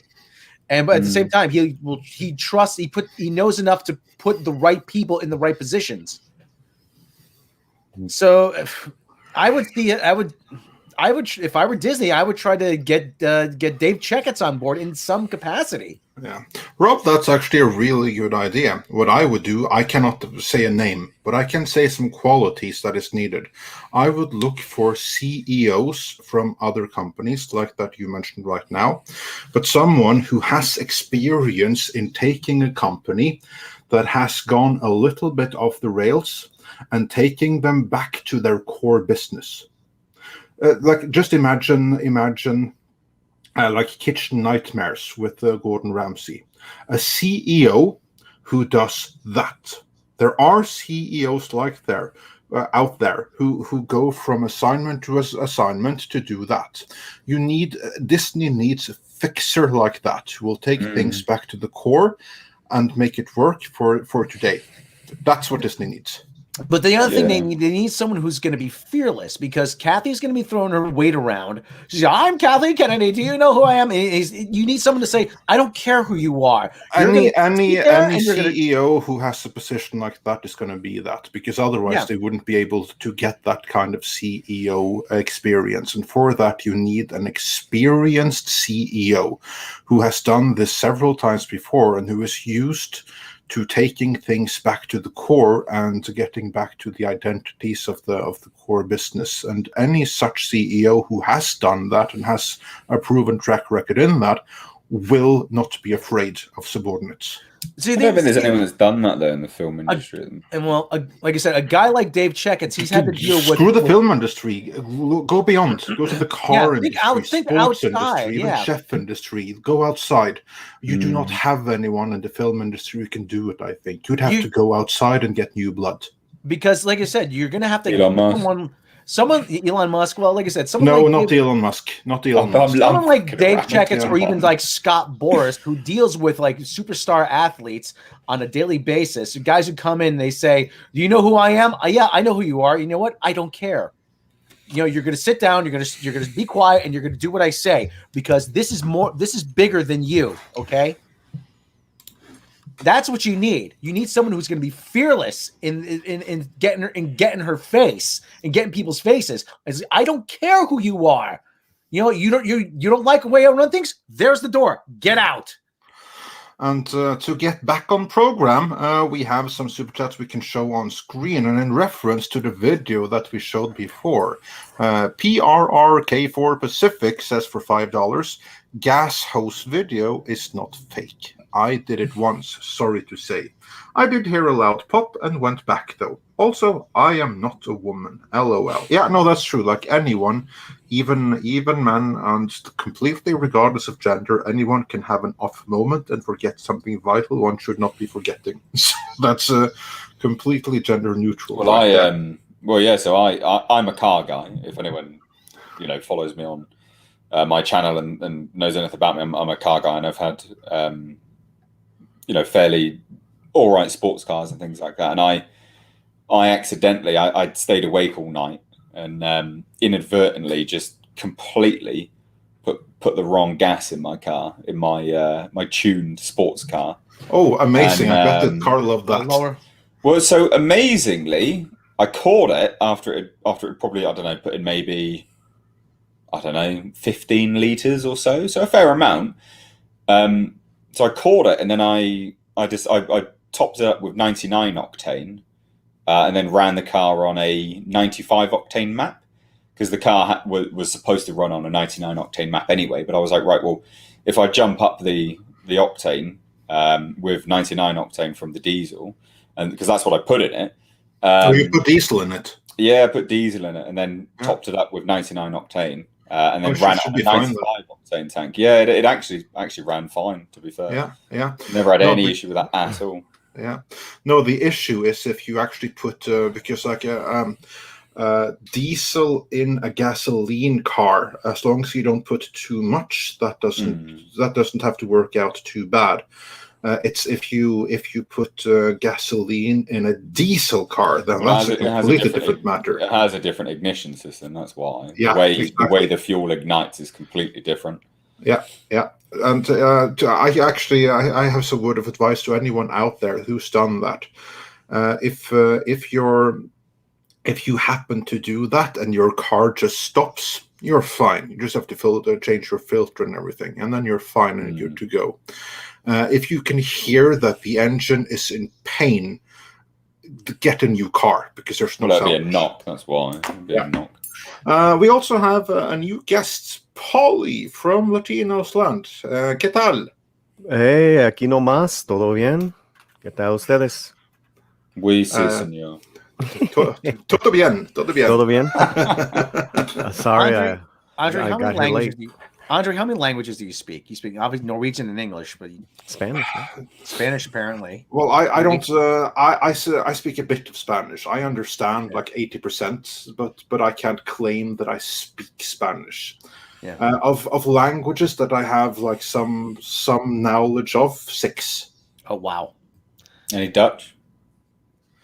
I not directly, but by virtue of being Norwegian and knowing a little bit of German, I can go far in Dutch. Huurhandingen? That's like how is it or something like that. Close enough. Yeah, who sounds like how's it hanging almost. How's things? Yeah, exactly. Yeah. The best I could do is tell someone how to go fuck themselves in Italian, which comes in pretty handy, believe it or not. Yeah, I can well believe that. So yeah. So Paulie, I've been following the discussion. What are your thoughts on before we get back to super chat? Since we have you here, what's how excited are you to see the Stans take down Rosario Dawson? How excited am I? I'm just baffled, man. I'm baffled, because this is a in Rosario is a vet from the left who walks the walk of her principles.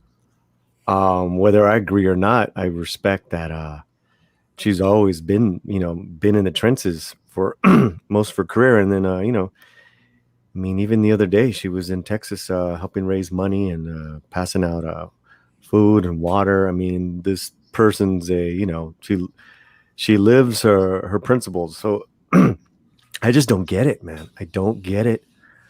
And I'm curious to see the wall that they will go up against. Just her allies alone. But we'll see. Maybe they might turn her back. I don't know. Yeah. There's a lot to unfold. And Rosario is no Gina Carano. She's when I say that, she's a vet from the left. She's comes from that whole,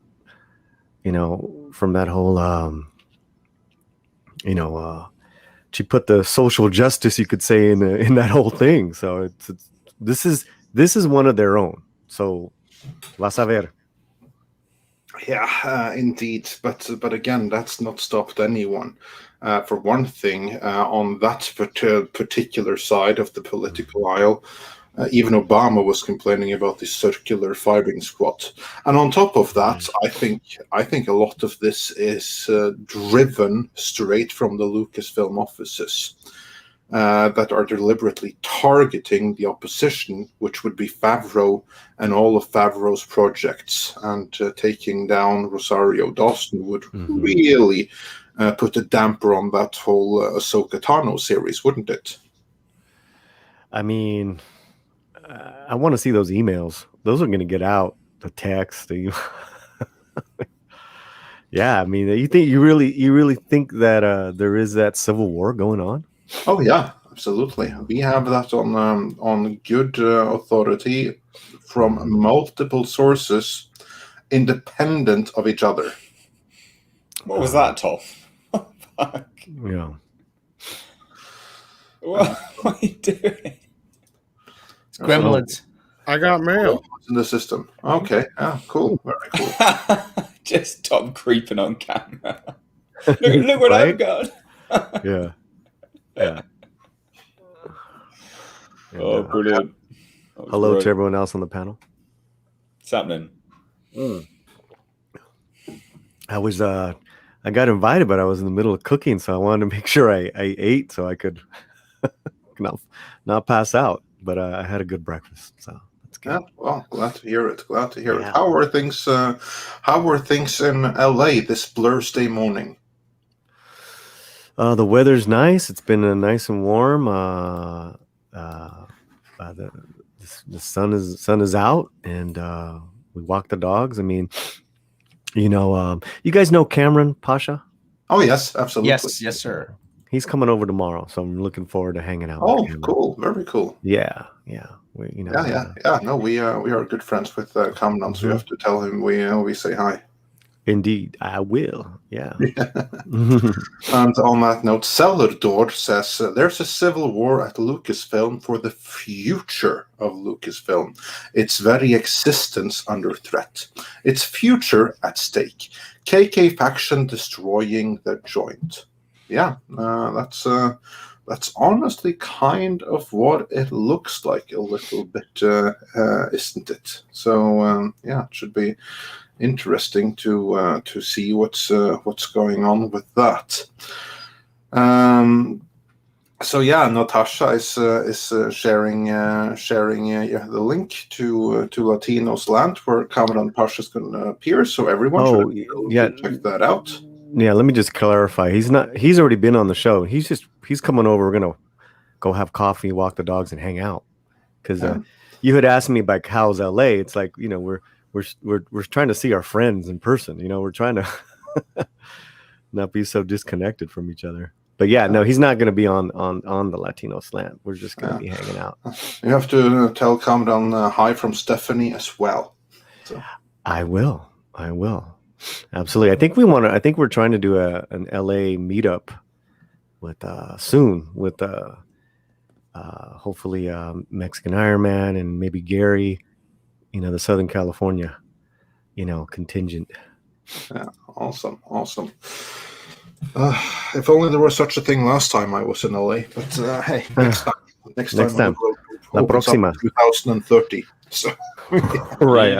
You need to get your ass to the UK first. You owe me some of the Norwegian booze, man. I do. So as soon as you open your borders, I shall bring you some Norwegian linjeakevitt. Promise.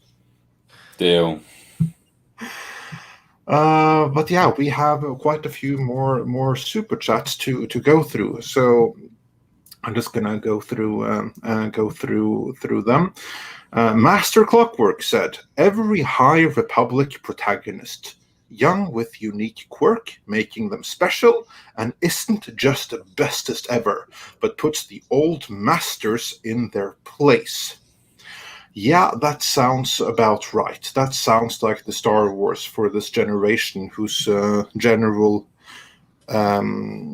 educational level we just saw presented in video, doesn't it? And then Mike NYC says, "My dad's love of Star Trek, the original series, led to my love of the next generation, and I like the original series. That's how you make a new audience." Indeed. And Mr. Tickletrunk says, "Twitter is the modern, but will get letters." Yeah, sounds like it. Andrew says, "On Bill Burr's podcast today, The Bill Burt Show, they talked on the show about Gina's situation and cancel culture issues." Oh, so I'll have to check that out. And Mr. Tickletrunk just wanted to say, because it's good to reiterate that this chat has so many intelligent, funny, and good-natured people in it. This is why I'm here. Indeed, I cannot say how much I appreciate the chat there. And we really try to pay attention to and highlight significant messages as often as we can. But I really value the community we got here. And also the panel and everyone that helps all of this be what it is. Anthony Arriba says, "I give Disney 3 to 5 years. They will file Chapter 11. Yeah, they're not too big to fail, are they? And Super Nate says, "Spider-Man No Way Home title just got revealed by Sony." Is that the title? No Way Home? Yeah, it is. Yeah, it's the official title. Oh, there we go. We knew it was going to be something. Yep, home. I just saw Spider-Man Home trilogy. I saw that news item as well just about 10 minutes ago. Right, well, thanks for letting us know, Super Nate. And Spider Unlimited said, "Black Sabbath said it best. If you listen to fools, the mob rules." Indeed. And Mags, obviously in reference to the kitty talk later on, "I knew you guys were joking. I was laughing with you. Sorry, I make fun of blondes too, as a blonde." Yeah, it's all in good humor. So we just want to make sure that none of our audience is unintentionally offended by anything that we might say that might come across as crass when we take on cat ladies and stuff like that. We're not talking about you, but you all know that. And Adrian Nasaruk says, or actually sends a little doggy super sticker for £2. So thanks for that. Thunderstorm says, "Is there anything to Favreau working with Daisy Ridley and her character Rey?" I have never heard anything about that. Have you guys heard anything about Favreau working with Daisy Ridley? Nope. No, I haven't, but she did say something funny the other day. You know how when everybody's been asked if they're coming back to Star Wars, like what's his face said, yeah, if I need a house, maybe, and like I'm sure, like what's his face, Oscar Isaac. Oscar Isaac, Oscar Isaac, yeah. Yeah, Oscar Isaac said that, and then Adam Driver, I'm sure he'd punch somebody if they asked him. Hey, real quick, I'm sorry, Tom. No, go ahead. It's not my birthday. I don't know why people are in the chat are saying happy birthday, but Not sure. if I said something, I don't think I did, or typed something incorrect, it is not my birthday. Thanks, though. That would have been a funny joke, though. But anyway, what was I saying now? Oh, I'm sorry. You were saying Daisy Ridley, funny. Oh, Daisy Ridley. Yeah, she was saying something funny. she was asked if she would ever come back to play Rey again, and she said never say never, or some shit like that, or you never know kind of thing. So yeah, maybe there's something to it, but I doubt it. I don't really see them going back to that era at all without it being just like a little like what if cartoon or something. Or retconning it or something like that. So yeah, I wouldn't put any stock in that until more evidence of it is presented. You don't think KK would give one final middle finger to the fans by doing something with Rey? No. Oh, absolutely she would, but that wasn't the question. Is Favreau doing it? No, yeah, that I don't really see anything. Okay, sorry, I I misunderstood the questions. Yeah, and there's also some other story going around that George Lucas is supposedly writing on Cassio Andor. As best I can tell, I don't think that's true. His name is attached to everything Star Wars for characters, and the way I think people are misunderstanding the way the IMDb is set up because they only have listings for like the first 2 episodes or whatever, so people are thinking that's why it's. Yeah, I don't think that's true. It could be, but I doubt it. And again, if they're going to bring him back to write anything, why the hell would it be Casio keyboard? Who the hell is looking for? Honestly, can be looking forward to Casio keyboard there. I mean, it's a dumb idea for a series. You know that the character just has to live long enough so he gets killed in Rogue One. I mean, I did hear the first season isn't even going to feature the robot. Right. That was the reason left to see it. The only reason, yeah. And not for nothing, if you're gonna, Alan Tudyk is doing fantastic in Resident Alien. If you haven't seen it, check it out. I mean, he's fantastic in it. Well, and again, like I've heard rumors that he has been working on something, but I heard it was a movie, not a show. And the only other rumors we've heard was he was poking around with Obi-Wan, but that was way back when. And again, like of all the shows that if he was going to have anything to do with, that's the one I would think it would be. I don't know what you guys think, but yeah, well, we'll just have to wait and see. But we also have a few more super chats. Brett Cohen said for 20 Australian dollars, thank you so much.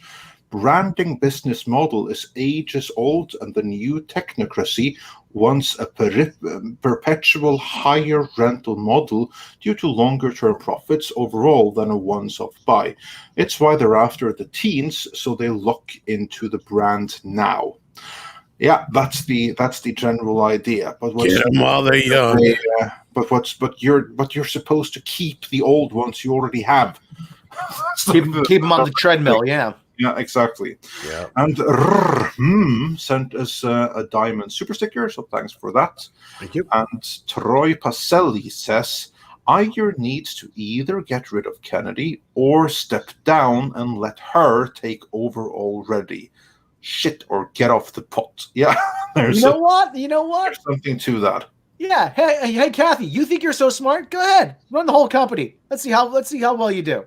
She needs 2 people to do her job as it is.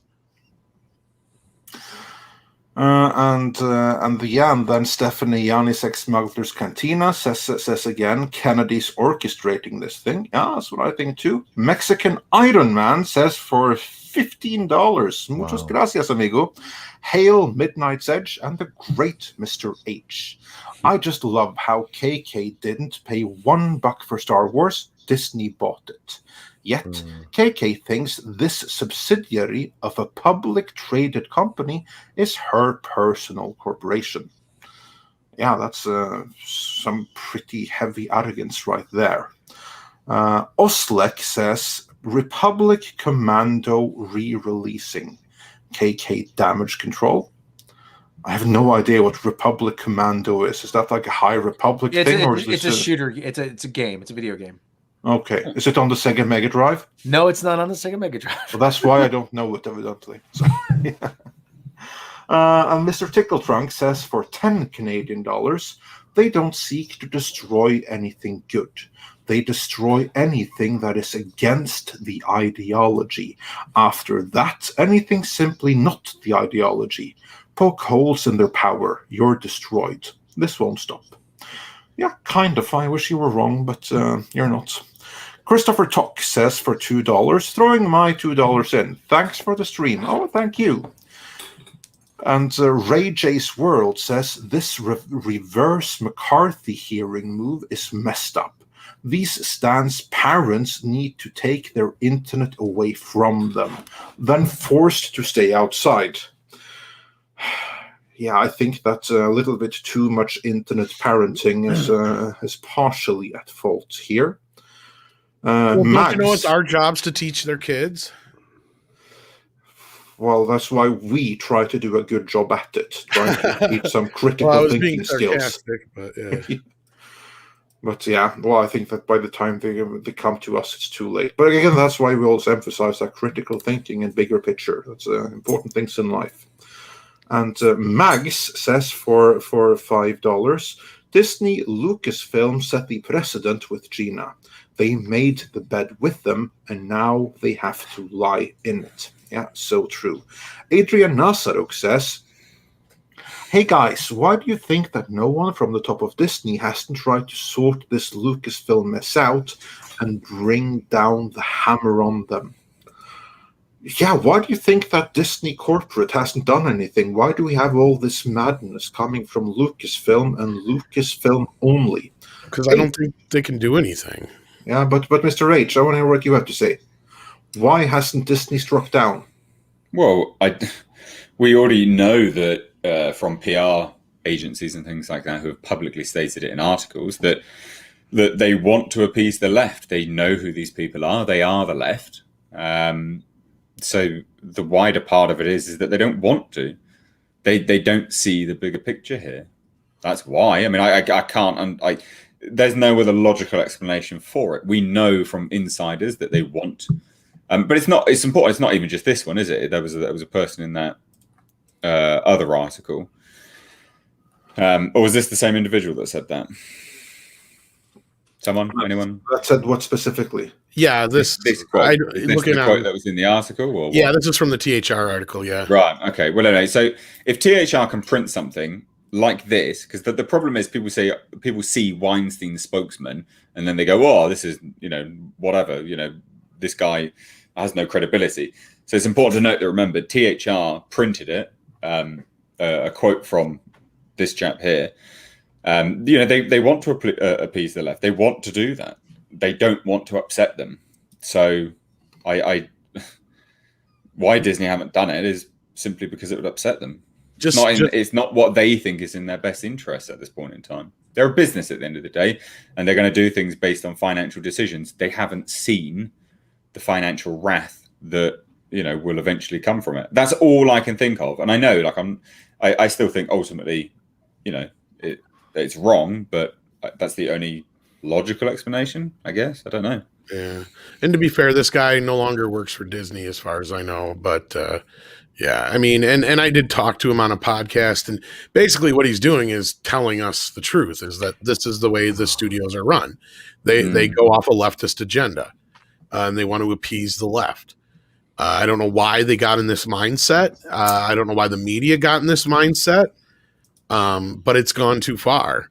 Especially when you have the situations we're running into with Gina and and all these other people who've been canceled in the last few years for no good reason. It's just getting insane, and it starts with like something like politics, but I think it goes much deeper.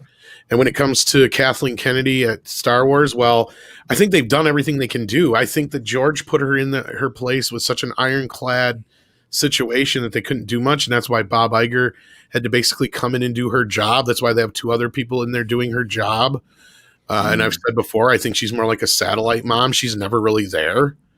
And the proof is kind of in the pudding with that. And, as soon as The Mandalorian was a hit, well, of course, then she's like, well, yeah, this is my baby now. And she's throwing the baby out with the bathwater at the moment. Yeah. Paulie, anything you feel like adding to that? No. I mean, I'm just, between her being, I don't know how really coherent and capable she is just as doing her job nowadays. Like you said, if she's a satellite, that makes sense. And then with that latest hire, the Gupta lady, is that Gupta, yeah, Sengupta. Yeah. Momita Sengupta. She's another one doing basically the same job as Michelle Rejwan, hence doing the same job that KK should be doing. Yeah, pretty much. Rob, anything you want to add to that? Not really. No. All right. Then, moving on. So before we do move on, though, Mr. H does have to leave us. Yes, yeah. Sorry, ladies and gentlemen. Sucks because I did have this next part coming up here that I thought I wanted to hear about the whole Disney Plus thing. But otherwise, do take care of yourself, and hopefully we'll have you back again.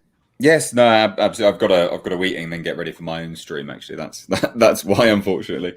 Otherwise, I'll end up passing out. But no, thank you for having me. Thank you, everyone in the chat. You've been great, good community here. So thank you so much. All right, appreciate it. Check out Mr. H's channel. You may enjoy it. And Jesse Miller just said to see you, Mr. H. Or Mr. H. Let's see if we can get to that first then. Before you go out, let me see if I can find that real quickly. Because Mr. Krausnest sent you one before you run. Just give me a second. Let's see if I can find it here. I just have to go through the lot looking for. Yes, here. Jesse Miller at the Crow's Nest said, Mr. H, I am a proud American, and I am the first to get in line to say Americans have become troglodytes. Yeah, I saw that one actually when he posted it. Yeah, and I know Jesse personally, and when he says that he's a proud American, he's not kidding. He'll punch somebody in the face if they say something bad about Americans. I've almost had to bail his ass out of jail a couple times. Oh dear. Right. Anyway, cheers, ladies and gents. Peace out. Take care. Bye. All right, take care. Right, and then moving on from there. As he said, damn right.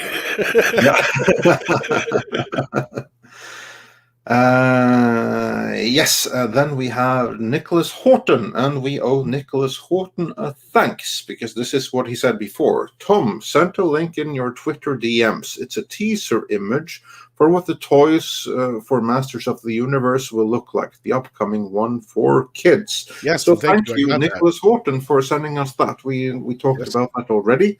We're just a little bit behind on Super Chats, as you can hear, but thanks for sharing that with us.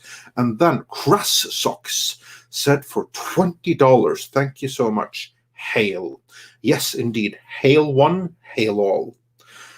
Sleepy Panda sent us 99 European cents with no message, so either it was just support or the question got removed, but thanks in any event. And Thunderstorm says, no Grogu, I got a bad feeling about this. Yeah, I would have to tell you, no Grogu and no Cara Dune. That's when you should get a bad feeling.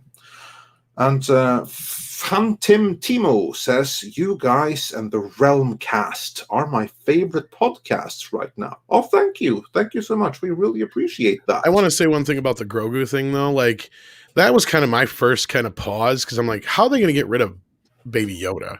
Like, you can't. He's the heart of the show. And to me, that was kind of like the first sign that something was up. And again, I'm just speculating here, but my guess is that Kathy's like, yeah, we need to get the baby out of the show. It's called The Mandalorian, not Baby Yoda. And they're like, all right, we'll do that. And they're like, but we're going to have to give him to Luke. And she's like, yeah, whatever. Without even thinking of the ramifications it was going to have. Quite possibly, but now getting rid of Carano, like if Baby Grogu was the heart, then Cara Dune was the kidneys. So she was the soul right now. She was the soul of the show. Yeah, exactly. Yeah. And she wasn't even in it that much, but she had much more soul than Pedro. Well, to be fair, he didn't have much chance being locked up behind the helmet and everything like that. But in terms of like on-screen charisma and what was allowed for by the role, yeah, it absolutely was. I'm going to call bullshit on that, No, I'm no, gonna no. call But listen, bullshit on that. Oh, go ahead. Finish. this is why Favreau hired her to begin with, to be her. She was I think supposed to the be character the was light of written the for screen. her. I Yeah, it honestly was. think it was. No, it And- was. We know this. There were no one else called in. And It I'll was call written bullshit for on her. Pedro because you know what? Darth Vader is known as one of the greatest villains of all time. And that's two guys making that character happen. And a big part of that is James Earl Jones's voice, right? It's kind of a different setup. No, I don't think it is. I think it's exactly the same in this situation. Pedro couldn't make it happen through the fucking mask, then it's his fault. Because I can buy James Earl Jones as the greatest villain of all time, even though I never got to see his face. Yeah, but here's the thing, though. He's supposed to be the greatest villain of all time. He's written to be iconic, right? The Mandalorian, whatever the character's name is, he's just another run-of-the-mill Mandalorian. When he speaks, not everyone has to listen. Yeah, but that's how the character is. He's just one Mandalorian out of 1,000. But that's a problem with the show. But that's not the problem of Pedro Pascal. I mean, you can have many arguments against him, but not that particular one. Because if you could have Carl Urban, who made Dredd really come alive, right?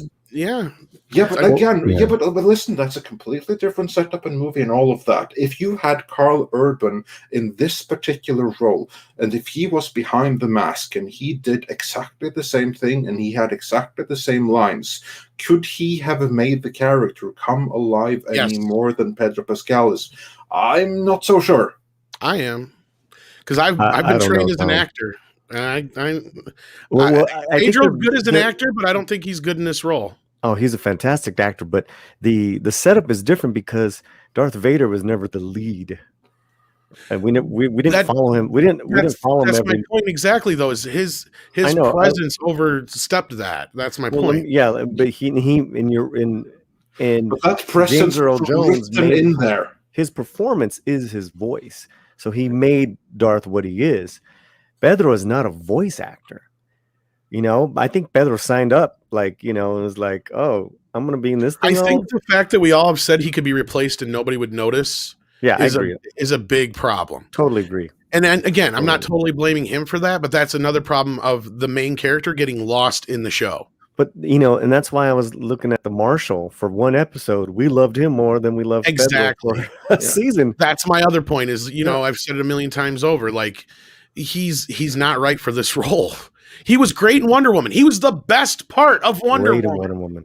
He was the only great part of Wonder Woman. Other than that, and anything else I've seen him in, I've had no issues with him in. This, he was non-existent until he took that mask off. Could have been anybody. And that's how it was written. It could be that way, but I'm sorry. They could have easily rewritten it, Andre, for Pedro, because look what they did for the Marshal, and look at the emotional impact that he had those last two episodes where he took his mask off with Bill Burr that episode, and then the finale. I mean, Jesus, man. I mean, that was a home run. Besides the Luke Skywalker, besides that, that's probably his best bit. Right there. And again, and then that's the proof in the pudding is that you've got Timothy Oliphant and Werner Herzog and all these other great character actors in these smaller roles that are standing, and Carl Weathers is even standing far above him in this. It's like nobody even knew it was really him until way into it. Even that one comment. But again, that's because he wasn't even cast until they were pretty much done filming season 1. So really, to me, that's actually a way of how the character is written. And also, I think he's fine.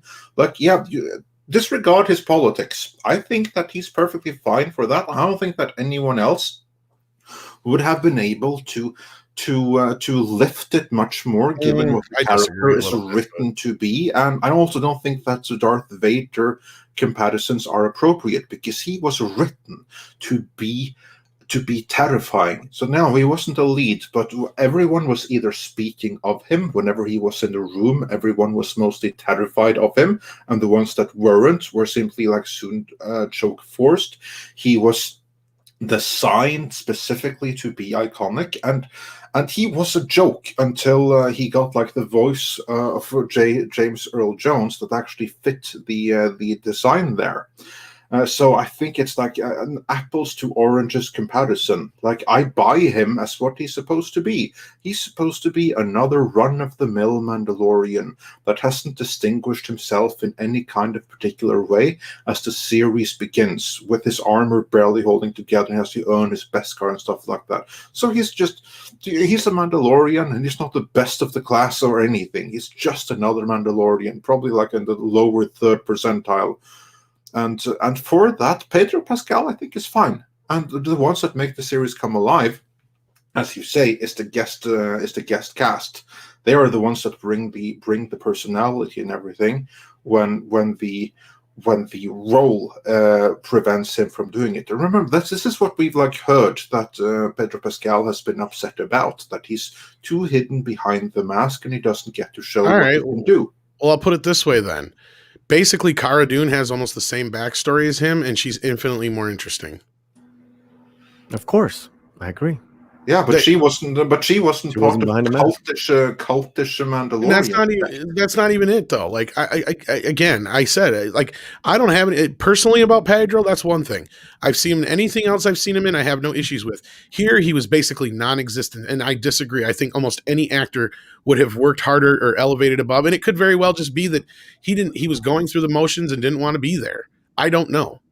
Half the shoot he wasn't there. Like, most of the time, we're looking at another actor, hearing his voice. If the Mandalorian ends yesterday, like let's say that those were done, was Pedro wasted? Yes. Totally. Yeah. And again, it's not all his fault. I'm not disagreeing with that point, but again, I don't feel like he put in the effort that everybody else did. And again, part of it is because he isn't there. I get that, Andre. He's mostly just a voice, but he doesn't hold the presence of anybody else that's just done voices either. So, and Al Manuel O311, I don't know how if I'm saying that right. Hooper X from Chasing Amy described how awesome Darth Vader was already while diatribing about that farm boy for Luke Skywalker. Back cash grab. That's right. If you haven't seen Chasing Amy, that's awesome shit in that. That's a great movie. What's a Nubian? Bitch, you almost made me laugh. I love that fucking movie. That was a good movie. Fucking Tracer. I'll trace a line around your dead fucking body. And Northern Blyther sent a super sticker, and on the topic of what we were discussing right now, then Nietzowicz says for €5, Carl Urban killed Judge Dredd. I think you mean killed as Judge Dredd. A character with face we barely see. Yes, of course. He would have also excelled as the Mandalorian. I agree. But I think he would have been a very different Mandalorian. Oh, yeah. Yeah. I think that then it would have been a fundamentally different character to how he's written as right now. So that's what I mean. That, of course, Carl Urban would have killed it. But if you had cast him, it would have been a completely different character. And if it was the exact same Mandalorian as he's written right now, I don't think that Carl Urban would have accepted. Maybe not. I don't know. Yeah. And then says for $4.99, in the last scene in season 2 finale, they choose to zoom in on Cara. Grogu was looking at Din, and Cara as Luke took him away. Yeah, I was looking at Din and Cara as Luke took him away. Yeah. Indeed, that only goes to show how important she was. And there's another super chat on that note that I can no longer bring up on screen.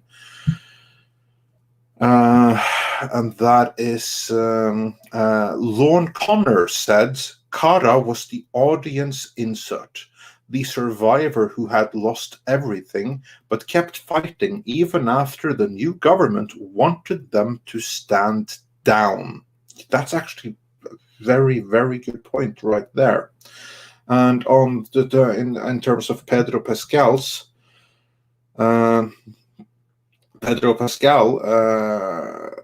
Master Clockwork says, doesn't matter how good of an actor you are if your direction is to be a plank of wood.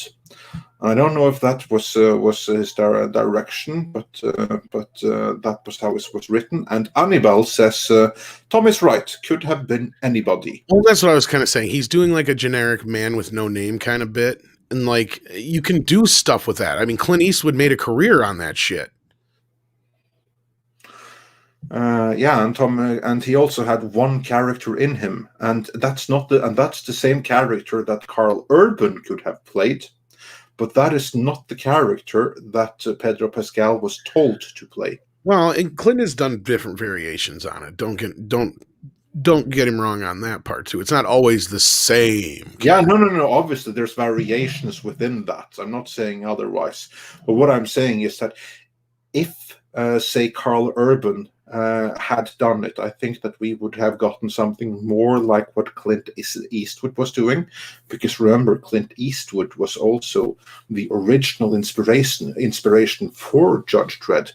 This is true as a story, actually. Like, before they shot the movie Dredd, in which Carl Urban portrayed Judge Dredd, the entire cast and crew, they were sat down and they screened a movie to say, this is what we're going for.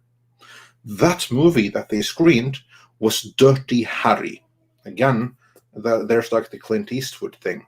And I think that obviously Carl Urban could have played a character like that, but it wouldn't have been the Mandalorian that Pedro Pascal was told to portray. And if Carl Urban had been told the same thing, that you are to play this meek, secondary, slightly depressed little character that like, oh, another side quest, and like, bow your head in annoyance, but you have to go through this.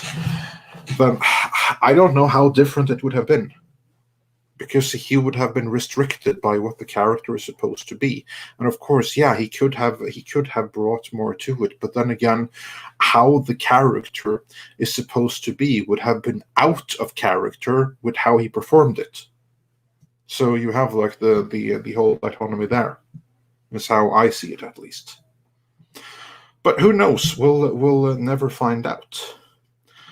And Dr. Coffinnails wonders, why wasn't Hulk Hogan, I guess, in The Mandalorian?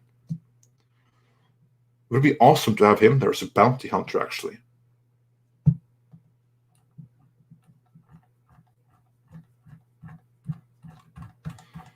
Complete silence. Okay, well then I'll move on. I was dealing with some here, sorry. Yeah, then I'll move on with the other super chats in the meantime. And because we have a few more. Eric O'Sullivan says, for $15, thank you so much. Just sending gratitude to this community and our gracious hosts. I don't have Disney Plus, so I can't cancel. Yet here's my Disney Plus money all the same. It's my day off, and I'm enjoying the conversation with you all. Oh, thank you, Eric. We're so glad for the support and to have you and everyone else here. We really appreciate that. And then HyperGuyver2 says, for $10, thank you so much. Something really bad to think about. For the last 5 years, I was a member of the 501st Rebel Legion and MMCC, and the toxicity has essentially torn these once respectable organizations apart. Isn't it lovely when that happens? These are like Star Wars, like fan organizations. Yeah, the 501st is actually the most famous stormtrooper group. Yeah, that's what I thought. Like, you have like these storm. I think they were actually in Rogue One, if I'm not mistaken. That's such a shame. I'm so sorry to hear that, because those were like fandoms at their best. Because although I don't like know the names, I was familiar with them. You have like the Norwegian garrison and stuff like that here in my neck of the woods as well. And if like the 501st has been destroyed by the toxicity, That's such a shame. And again, that's a testament to what Kathleen Kennedy and her leadership has done to Star Wars and Lucasfilm. Yeah. Politicized it and made it toxic. Well, we got a first look at Loki series here. Oh, okay.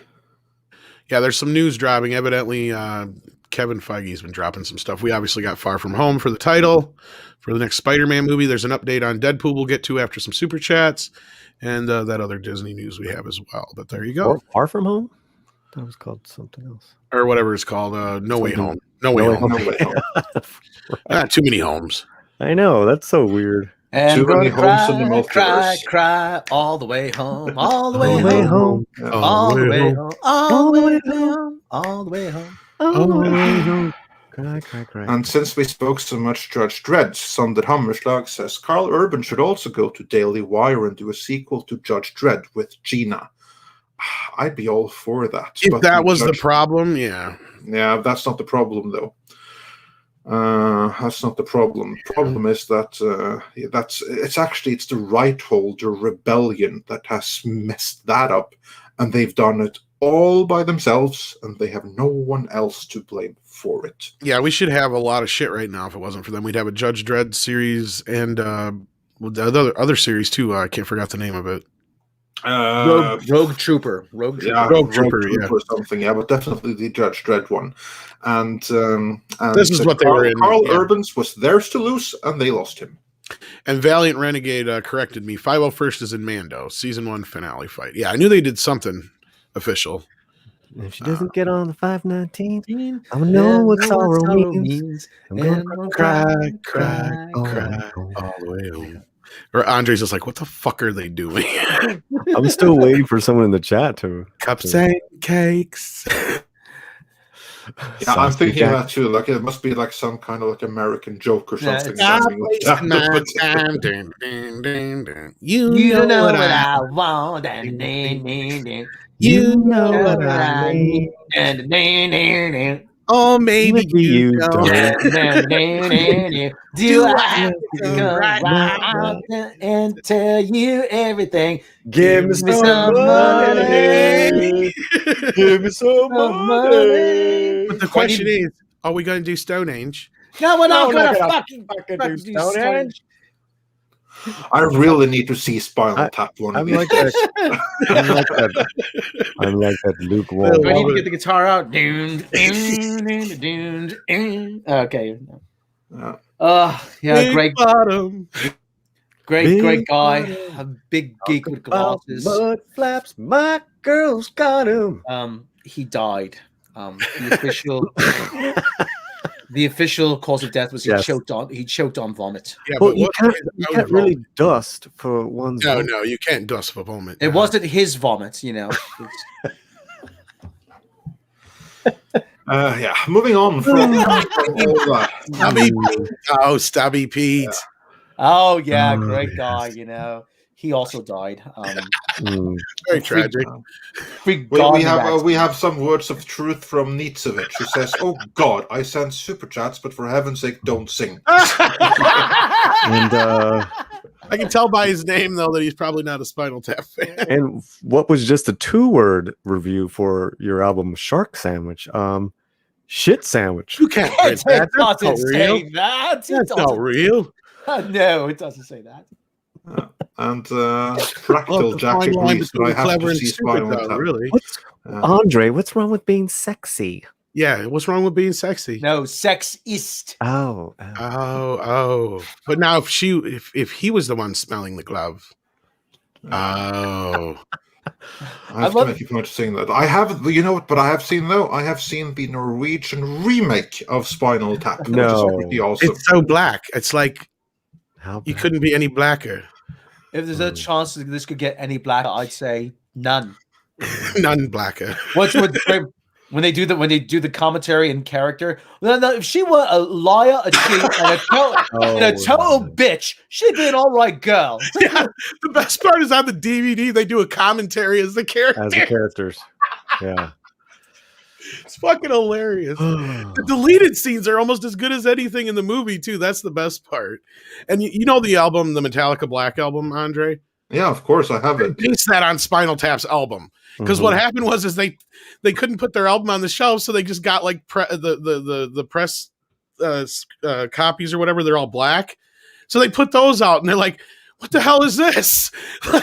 So that's where Metallica got the idea to do the black album. Really? Yeah. Huh? I had no idea. It's just all black. Yeah. It does kind of look like black leather. Yeah. Well, that's pretty cool though, because like that's kind of like what started the whole thing. Because then you have Metallica's Black Album, which came from that, and that in turn led to Rammstein's Green Album with Mutter, and of course let's not forget Primus Brown Album, and Weezer the Green and Blue album. Actually, I think they got a couple of different colored ones now, but anyway, no, like you do need to see Spinal Tap. Yeah, I know. I absolutely have to. It's just so many movies I have to see. There's even worse ones that I haven't seen, but I'm not going to admit which ones they are until after I've seen them. So we got canceled in Boston. Yeah, it's not a big college town. No. Wouldn't worry about it. But moving on from Spinal Tap, the Fesman93 says, here's a Disney Plus idea, Jabba Hooters. Oh, yeah, nice. So thanks for those $5 and the idea. So, can we get porg wings at Jabba Hooters? Yes, please, with barbecue. And yes, I'll have some porg. Yeah. The Spinal Tap bit was a bit of a take on the White Album, yes, but yes, Metallica have flat out said that they stole the Black Album idea from Spinal Tap. I definitely have to see that. And Art Yokia says for €5, I don't want to live on this planet anymore. This woke world sucks. Yeah, and I see that you are in Euroland, which restricts it to Europe. But I have to say, I think for the time being, though, I think we're better off in Europe than certain other places. But yeah. And Snake was right, says it never ends with these people, so don't even start. Yeah, so true. The Rubber Band Man says for $9.99, thank you for putting up the pic of Gina. Question, why is Kathy destroying everything? Her ideas suck, you would. Think she would try to salvage her reputation. Where is Bob Iger or the other Bob? Yeah, again, this is the big question: how they can let this happen. But they've shown that they're too hands-off, aren't they? Well, not just that. We've seen how many times over that one hand never knows what the other hand is doing in these big corporations. I mean, look at the James Gunn situation. Look at all these other things, and even the THR article made it a point to say that this firing of Gina went over Favreau's head, but it did not go above Lucasfilm.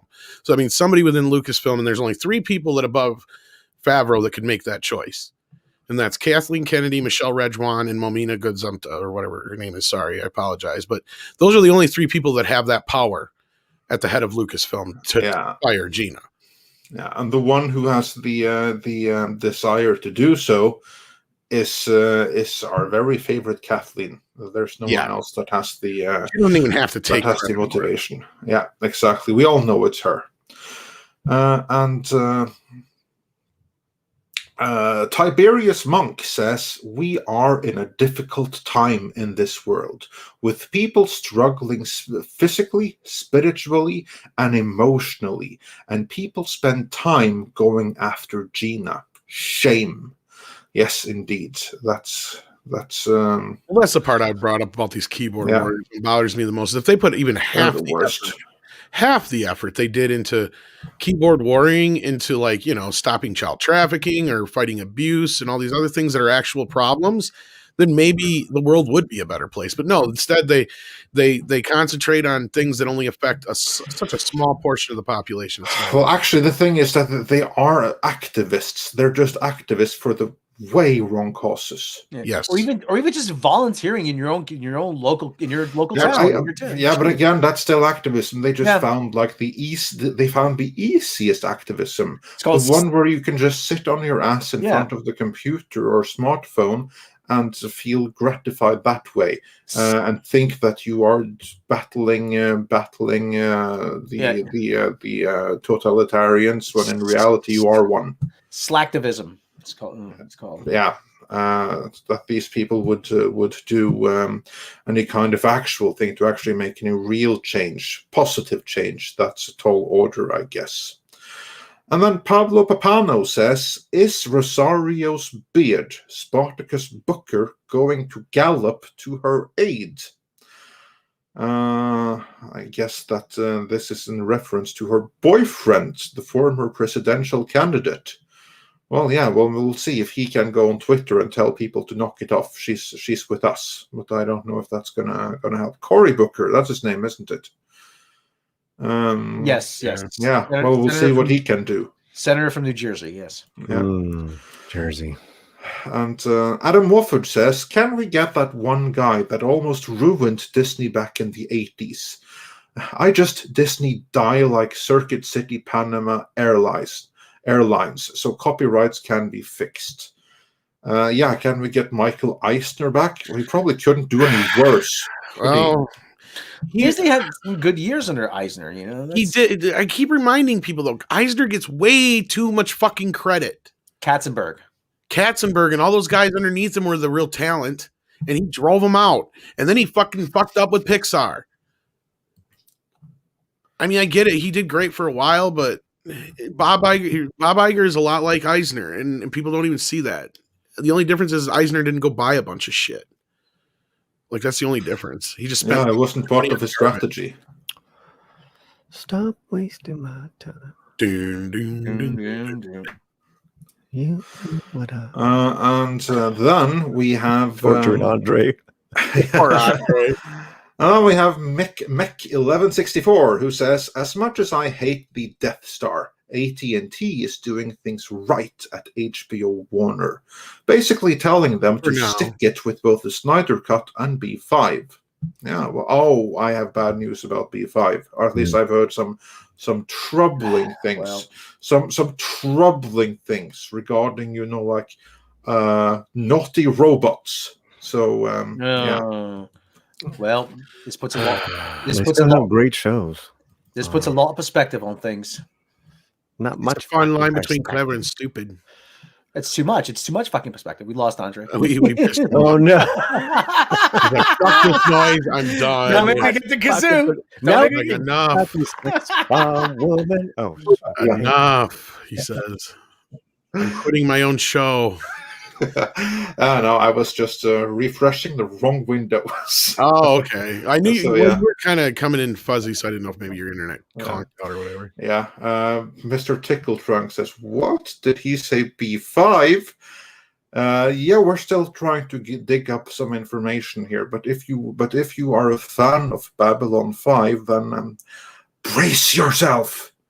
Brace yourself. And you heard it here first. Well, more like be afraid. Be very afraid. Yeah, here's another pretty person. Frank Wells is another person that never gets brought up enough either. Like, But turns out sex film is on the charts in Japan. So Spinal Tap's cover. Of Sex Film. And Jay Hansen says, for $10, thank you so much, I can't find the background info on the photo posted by Gina anywhere on the internet. I would like to see Gina play the woman in the photo for her first movie with Shapiro. I think maybe you mean that image of the one man standing up to basically the mob demanding complete submission. Is that the one you're referring to? It's out there.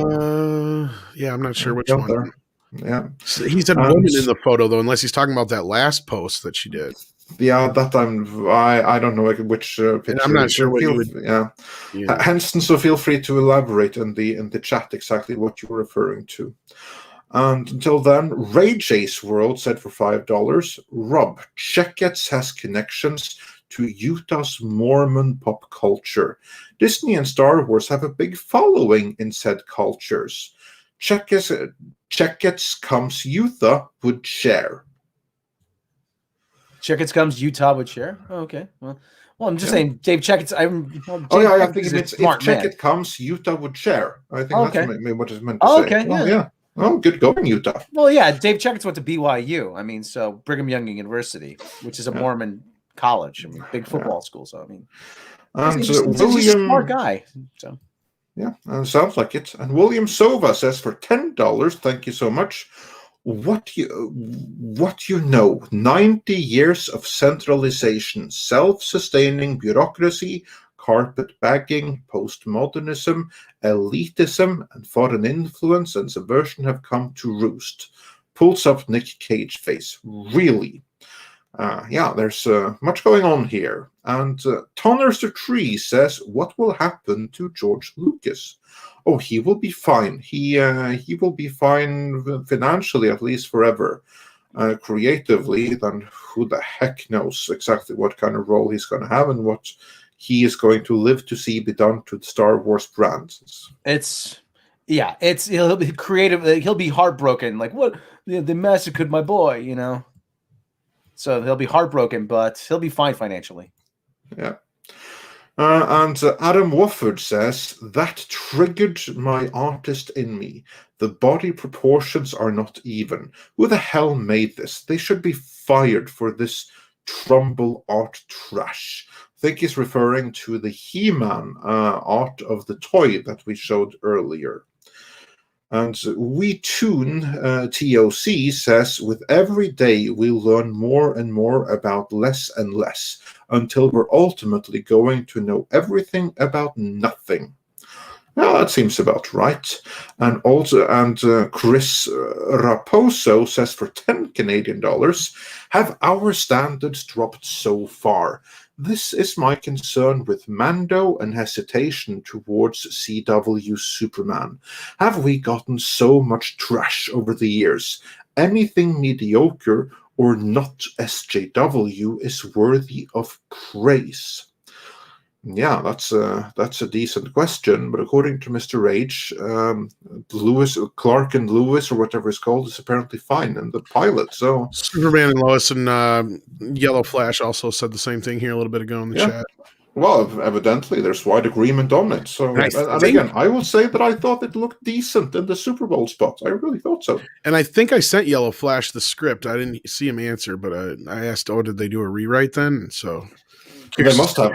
Yeah. They must have. Captain Chokeout says, is Mr. H Jeremy Jess Osborne? That's obviously some joke, and I guess that Jeremy Jess Osborne is someone that Mr. H knows of for some sports figure or something, but I can tell you no. And Ray Chase World says, also in reference to the He-Man art, at least it don't look like the new Aquaman. So yeah, at least it has that going for it. And Alpha J30 had a response to that frustrated school teacher video. He says, in response to that video, to quote Sheldon from The Big Bang Theory, I weep for humanity. And Thunderstorm says, amazing designs exists. The oligarchs don't want it. They don't understand design is a food chain connected to playability. Actually, you know what you just talked about Amber Heard. There is a little bit of breaking news, believe it or not, regarding Amber Heard when it comes to Aquaman 2. Oh, you mean that she might be replaced? Well, it comes from the most weirdest place. It comes from Forbes. Yeah, we talked about this last night, and I think did we talk about it the other day on the show, Andre? I don't know. Well, but actually, the thing that well, first of all, we haven't just to anyone wondering, we are doing the super chats a little bit out of order right now. I'm dealing with some older ones. We're going to get through every single one in the end. So if we haven't gotten to yours, we're going to be getting there. But in terms of the Amber Heard thing, actually, it was last week that we first heard someone say in the chat or in the super chat if we had heard about it. Okay. And at the time, no, we hadn't. But since then, it has been picked up more steam. But I haven't. Also, before that, Anibal Morales wonders, did she take another crap? No. But did this fly under the radar that she's selling her house and Forbes actually threw that in there into the article? Did we cover it? Because that's we missed this, and I don't know if this is news to me. Yeah, this is actually something that the ladies found too on oh yeah. Because I saw on Mecca's video this afternoon, and I'm like, Yeah. wait a minute, when did this happen? Okay, so what's going on? Tell us the full story from. We talked about this last night on High Council. That's what it was. Mary found it, or somebody found it and told Mary about it. One of the two. Comes way back from December of last year. Game of Thrones actress Emilia Clarke sells Venice, California home for $4.4 million. Now, because this recent stuff with Emilia Clarke playing Aqua Lady or whatever, fucking Mira or whatever her name is, comes from Boss Logic, who did a poster with her as Mira. And for those who know, Boss Logic is he does his own art, but he also does commissioned art sometimes officially, right? So that started this whole thing. But this comes from back in December, and buried way at the bottom, right there near the dragon. It's up near the dragon. Okay, yeah. This one here? Okay, this is it. Yeah, see, her badass Thrones role catapulted her to the A-list status, leading to other physically demanding film roles. Young Sarah Connor in Terminator Genesis, and in Solo, I don't know what the hell her name was in there. Kira Khaleesi. Whatever. She also signed on to replace Amber Heard as Mira in Aquaman 2. This was back in December. How did we not see this? Because it's buried in an article about her fucking selling her house. That's why. Yeah. Because nobody gave a shit. Pretty much. Like I said. So yeah, evidently to whoever it was who said that last week, we hadn't heard about it then, but it appears to be something to it, doesn't it? Yeah. And again, that's why I brought up the Boss Logic thing, because I think he's been doing a lot of official stuff for like the Snyder Cut and stuff, hasn't he? If I'm not mistaken. And if he was asked by Warner to do this, I mean, I don't know. And then there's also more, and I don't know if you heard, Andre, there's been more cooking with this whole idea of, remember we reported, 4 or 5 months ago that Johnny Depp might be playing the Joker? Yes, I remember we reported that. That's coming out again. The only difference is now they're saying that Matt Reeves is eyeballing him for a sequel to the Batman as the Joker, not the other thing we were saying. That's the only difference that I'm hearing. Yeah, I believe, but that's what we were reporting. We reported he was going to be in Batman Beyond movie, is what we reported, I believe. No, I believe we reported that Matt Reeves wanted him for the Joker to go up against Pattinson. I think. No, well, I remember doing the thumb with Michael Keaton and Johnny Depp, though.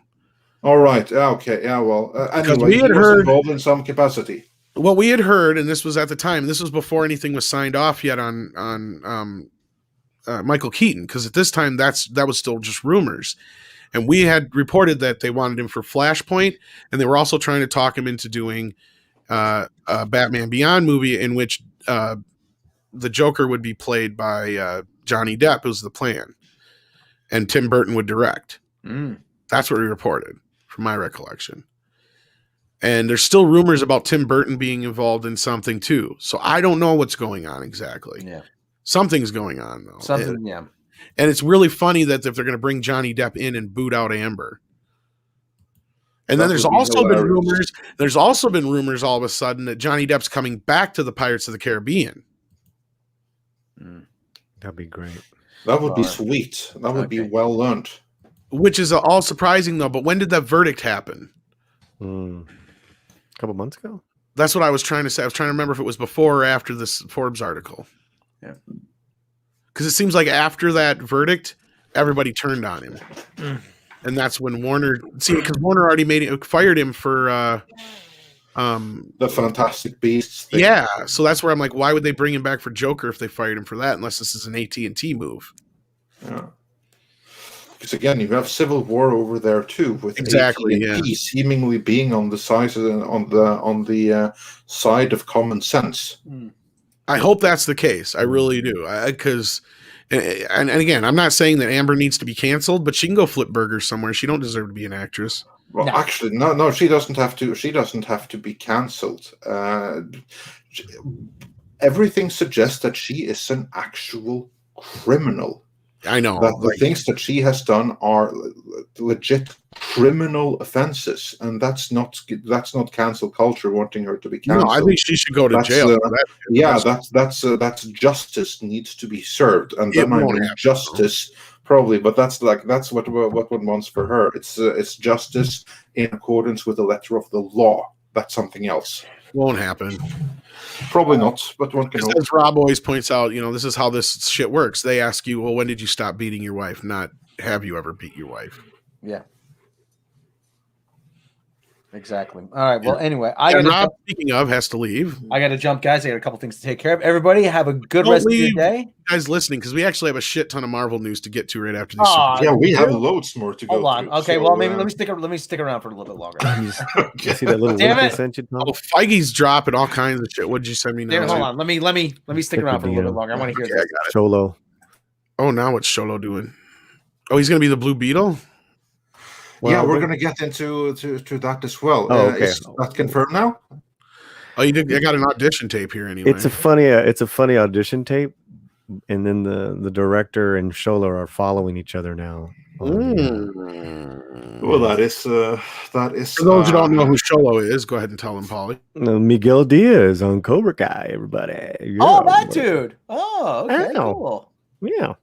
So we'll get to that along with other news. Don't here. leave, Rob. Good for him.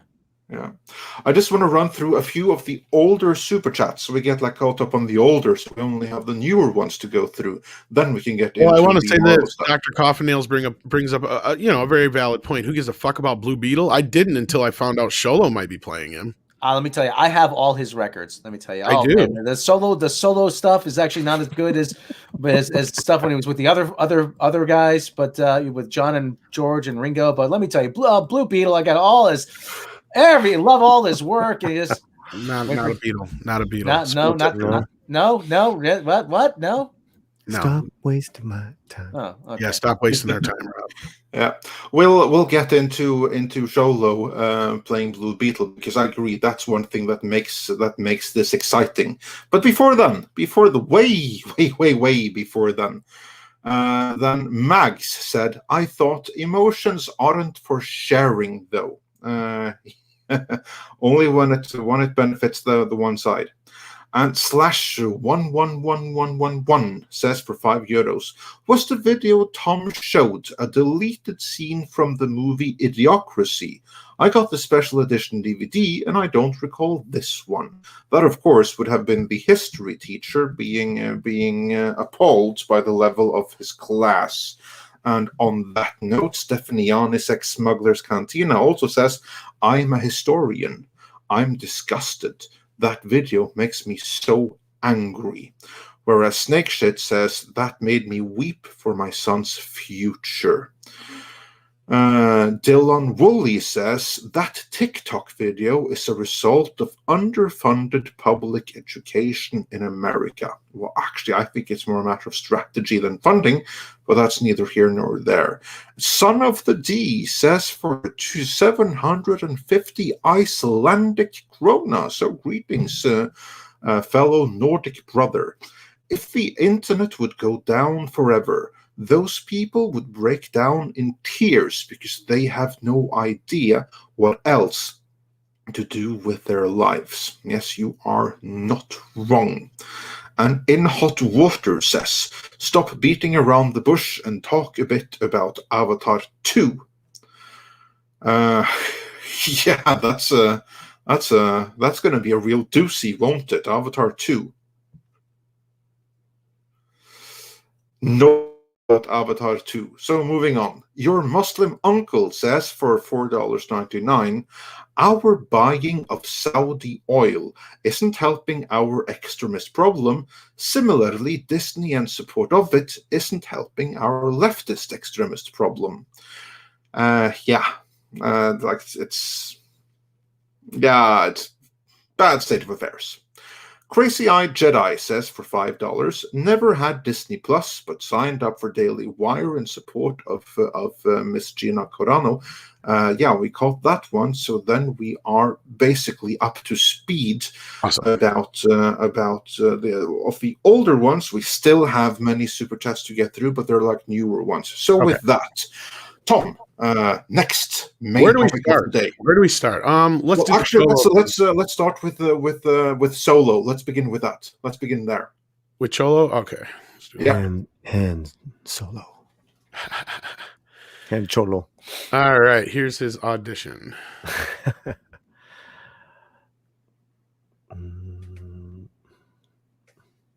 You have to put it on screen, Tom. Yeah. I'm really got to change the settings on this fucking thing. Yeah. So to everyone wondering, because I believe it was yesterday when The Wrap had the scoop that DC would be making a Blue Beetle movie, and this is a big deal because this is, I believe, the first major big blockbuster Latino superhero movie. I think that was the Wrap on that. I'm not too familiar with the Blue Beetle, but Paulie, what can you tell us? Yeah, the director is Angel Miguel Soto. I know he's Puerto Rican. I don't know if is from there or from New York, but he's had a couple films under his belt. And then last year, it was a film, Charm City Kings or something like that, won the Sundance Audience Award, and so that got him a lot of recognition and notice. And he's directing Blue Beetle. Blue Beetle, in its current incarnation, is a Chicano teenager from El Paso, Jaime Reyes, I believe. That character's been around since 2006. Of course, Blue Beetles have been around. It's one of the oldest, if not the one. I think it's one of the oldest comic book characters since the 30s.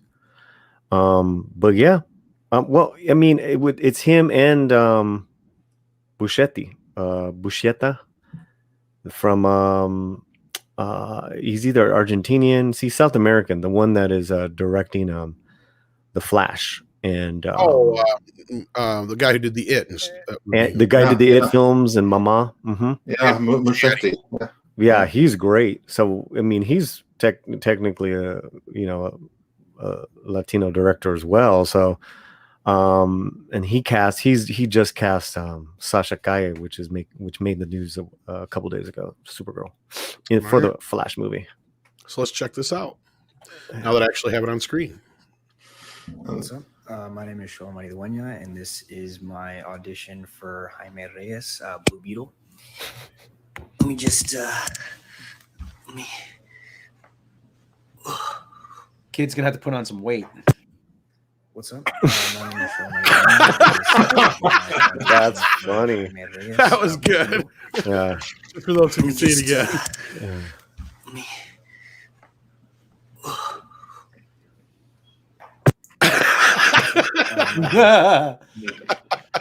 Imagine how disappointed Johnny Lawrence would be. Well, isn't the Blue Beetle kind of a comedy character anyway? Like, that's kind of the point. Well, I think also too, Andre, is soon as Soto got the job, Twitter started going off saying Cholo would be great for that role. And then they followed each other, so people were getting all excited. And maybe this is just Cholo's way of picking fun at that. But we kind of poked around if La Bamba was ever remade, heaven forbid, Cholo would be a great Richie Valens. Yeah. I would say, like, I would totally watch that movie with him in it. Like, I know nothing about Blue Beetle, like literally nothing. I wasn't aware the character existed until yesterday. But I know a little bit, but with him in the role, I'm all in. From what I've seen, is like, yeah, I said it is a bit more of a humorous character, at least the way it is now and has been handled the last few years. And I think that's what he's doing here. I think he has been cast. I think he's just goofing with us and having some fun with it. That'd be great. Yeah, probably. So I think he was cast. I'd be all for that. That's kind of the idea of the Blue Beetle is like, yeah, he's kind of a klutz and stuff like that too. Like, yeah. And Cholo just, I want to say maybe not even 2 months ago, got a whole new deal with his agency and all that stuff. So, maybe this is, probably part of the deal, like going for bigger roles. I think so. I think I would imagine so. I'm not going to say for sure, but I would say if I had to take a guess, he's been cast, and this is just his way of. And if he isn't, he really needs to be. Yeah. and it seems like a good story, you know, how he becomes the Blue Beetle. He's not the original, obviously, and people in the chat, they know Jaime Reyes, and they actually have followed and liked this character, calling the DC's Peter Parker. So that's cool. Well, yeah, we all know the story. You know, Pete Best was the original guy, and then they got rid of him. Then no, Beetle. What? No, there wasn't a fifth guy named Stu. Different No? Beetle. No. Oh, okay. All right. Well, this is another thing we were right about. We had been reporting that Disney would be doing an adult add-on, and not only did they announce the Alien movies were finally coming completely remastered in 4K, but they will be getting a Blu-ray release finally as well, which is I'm glad because the first one is the only one that has been released. But yeah, this comes from the other day, but people didn't pick up on it until the Alien news. But Disney Plus Star, the 10 adult TV shows and movies we are looking forward to. Yeah, because this also comes on the heels. We got some Deadpool news as well. But yeah, so we were pretty much right, Andre, about the whole Disney Plus launching Star. Yeah, because my understanding is that that's going to be kind of like the international Disney add-on edition, where the content that in America goes to Hulu will in Europe and around the world go to Star. That's kind of my understanding there. So that's interesting because it's an add-on to Disney Plus. And not a separate thing, because my understanding is that Disney Plus and Hulu, they're packaged as two different things, right? Like if you have one, you have to get the other one separately, right? I don't know. Tom, is that true? You can get a package with them together, but otherwise they're technically not the same thing. No. Yeah, that's what I mean. Whereas Disney Plus Star, that I believe is like an add-on, is something that you just unlock within Disney Plus. I think that's like the difference there. I think so. Like, you know what's cool? You know what's cool with that? That if you already have Disney Plus and you're in the US, and if you don't want to get Hulu on the side, but you want Hulu content, I think I know what it is. If you were to surf shark yourself to Europe with your existing Disney Plus subscription, you'd get Star. You'd get all that Hulu goodness. But evidently it's not internationally yet, so they better figure something out quick because I want to see Aliens in 4K, but I'd have to get Disney Plus again. So I guess I'll have to wait for my Blu-rays in 2022. So what you're saying, Andre, is that you can use the code MIDNIGHT and you can have all that great content available to you? I am saying that you can find ways of surf sharking all this great content by augmenting stuff you already have with international editions. Wow! Imagine that. Imagine that.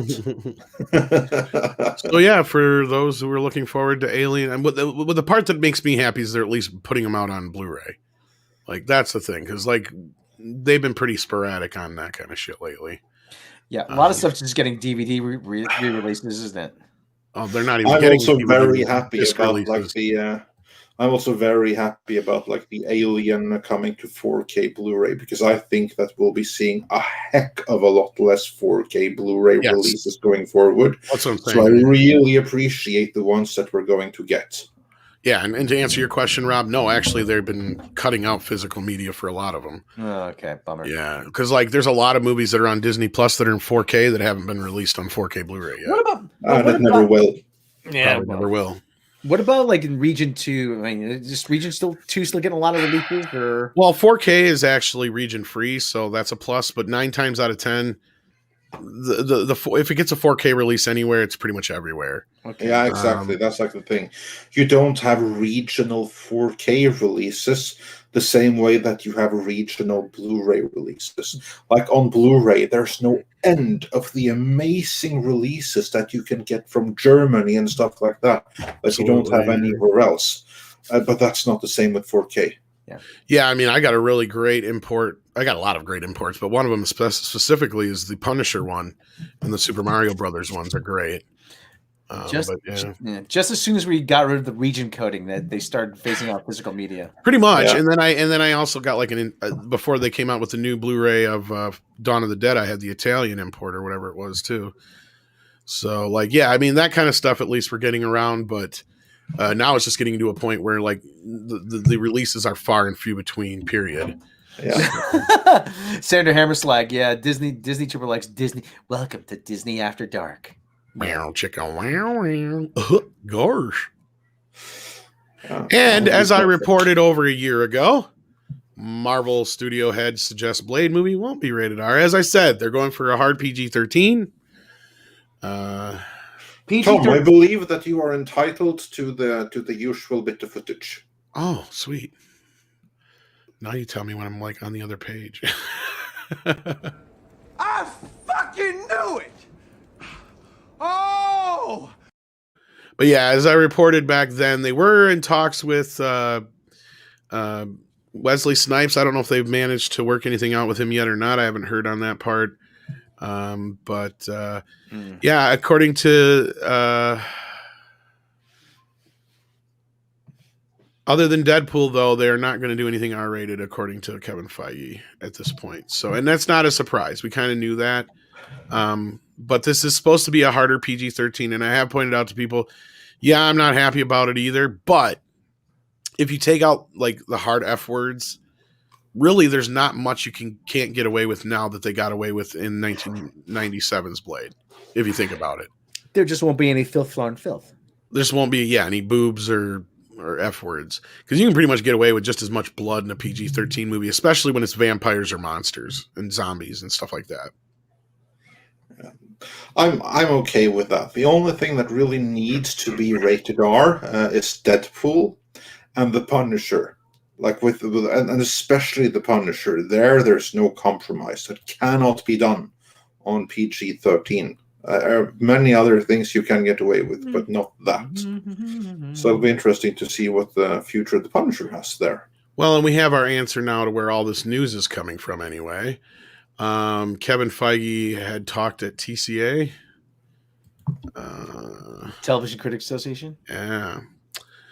And he did say that Deadpool, of course, will be R-rated. So. Okay. What else did he say? I don't know. I'm going to go find out. We're going to have to go find out. I'm just learning. I knew this had to come from somewhere, so this is where I'm first learning about it. Yeah. Tom, why don't you do a research on that for a couple of for a minute or two while I run through a few more super chats, try to get us closer to caught up with that, because we have a few more to go through there. Can I say a couple things? Sure. Yeah, sure. Go for it. There's some questions in the chat. Is like who was like the first Latino superhero? Miguel O'Hara, Miles Morales, or the Beetle? Technically, it would have been Miguel O'Hara, written wise in the early '90s. Then Miles, then Blue Beetle, I believe, as far as on paper. And then of course, guys, the first two I mentioned were Marvel and Blue Beetle's DC. So for DC, it's the first Latino lead movie, so to speak. I got a breakdown here, though, when you're ready, of some of the basic news. I'll run through a couple more super chats first. Norman Blithers sent us a Kitty super sticker. And Fat Steven Seagal says for $2 Canadian, why isn't Chun-Li in Midnight's Edge? Angry Jessica. You know what? I'd absolutely love to reach out to the actresses that have played Chun-Li and get them on Midnight's Edge for an interview. So if they're willing to, then that may happen yet. But as of right now, they're not here. Narcissistic says for $5, I'm among those that cancelled, and I'm back and forth if I will ever resubscribe. I'm curious how many others would if they dumped Kathleen. I might. Actually, if they dump Kathleen, then I think that's that would actually be a really, really good signal to send if one then were to resubscribe and say, I am now back if you do not muck this up further. I think that would be justified. And then Tiberius Monk says, keep singing, do it. Also sent an earlier super chat. Yeah, we got to that earlier super chat, Tiberius. We did that. And Yellow Flash 2 says, Superman and Lewis was fantastic. Who'd have thought? But there you go. Rolf Hartmann says, Metallica admits Smell the Glove inspired their Black Album. And Crass Socks. Yeah, I figured that's. I have to see that movie. But again, the Norwegian remake of it, or rather, a tribute movie inspired by it, is actually also really badass. Well, that's what we should do. We should have you watch Spinal Tap, and then Rob and a couple of us will watch the movie you're talking about. Yeah, that would be pretty sweet. And then we'll do a cross review. Yeah, we should have Robert Meyer Burnett join that because he's a big fan of one of the songs in it. Are going off in the chat. The Zorro. Sorry, guys. What about Zorro? Yeah, what about Zorro? Zorro is technically one of the oldest. They're going. Zorro's the oldest Latino superhero. That's actually true. That's true. I didn't even think about that either. Now you say that, yeah. Now when you say it, because he's a traditional Californio. He's actually the original superhero, if you think about it. Yeah, he is. He's he like without Zorro there would be no Batman. So you can thank Don Diego de la Vega for that. First superhero, first one with a good Californio, educated in Madrid. So yeah, have the secret identity and he's a vigilante and all that kind of stuff. The California Robin Hood. Yeah. Yes. Yeah. Indeed. And he, in turn, was inspired by the Scarlet Pimpernel, who was the opposite of Robin Hood. And I hope Christopher Tock's girlfriend is not watching, so she'll know how to get into his phone now. Anyway, moving on with a couple of more. Crass Socks wonders for $10. Thank you so much. Do you think KK has damaged her professional reputation? Oh, hell yes. Oh, yeah. It's an open secret in the interview that she botched this completely. But no one will say it to her face because that would be really, really awkward in the cocktail parties that they all go to. But they all know. Everyone knows. Tom, you were saying... About the TCA thing, or what? I wasn't saying anything else. You guys were okay. Fine. And I'll do a couple more super chats before we move on. Primal Plasma says episode 7 of WandaVision was pretty cringe. I'm starting to lose faith in Disney. Bad Batch will suck. I think. Well, of course it will. That's one of Kathleen Kennedy's. We actually have a date for Bad Batch. Yeah, do we? For was it like March or something like that? May 4th. Oh, yeah, of course. May the 4th be with you. Yeah. Loki will be on June 11th. I look more forward to that, although I have to say I'm pretty bummed out on all things Disney and Marvel right now. Same here. And then Tiberius Monk said, "Yay, you read my earlier super chat." Yeah, of course we did. We read all super chat. We just have go through them randomly and out of order because that's how we roll.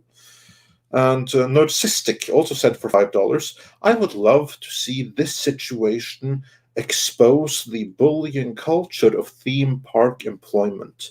I can't elaborate, but it absolutely reaches to entry level. Oh, that I can believe. And it all needs to be exposed."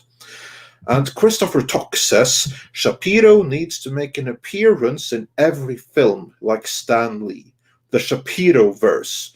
Writing sex farm woman so Andre says it out loud." Yeah, there you go. That's that sound bite.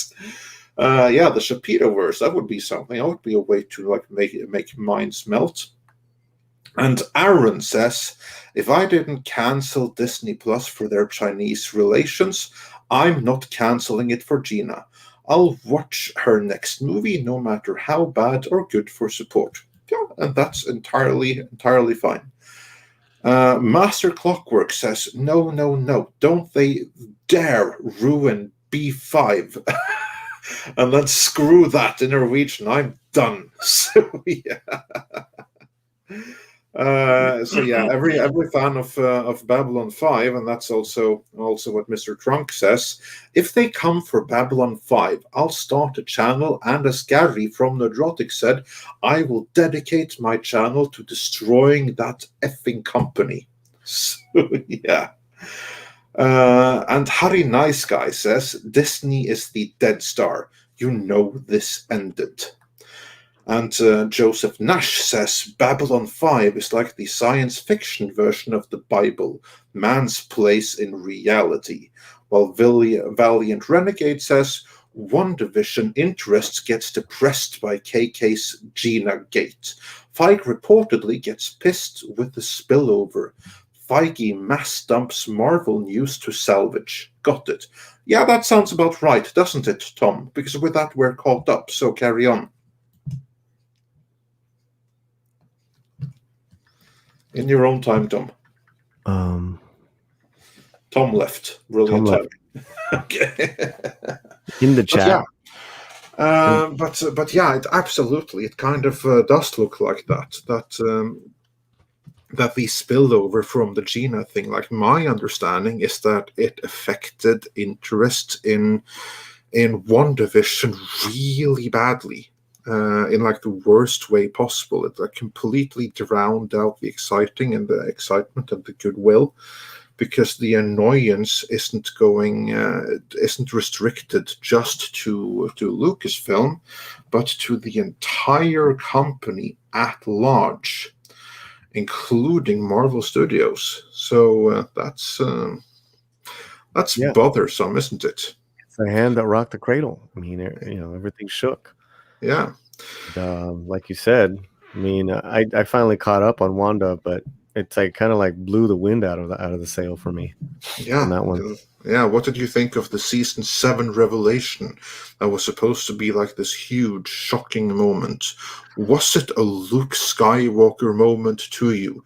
That what's her name? Agatha was behind it all along.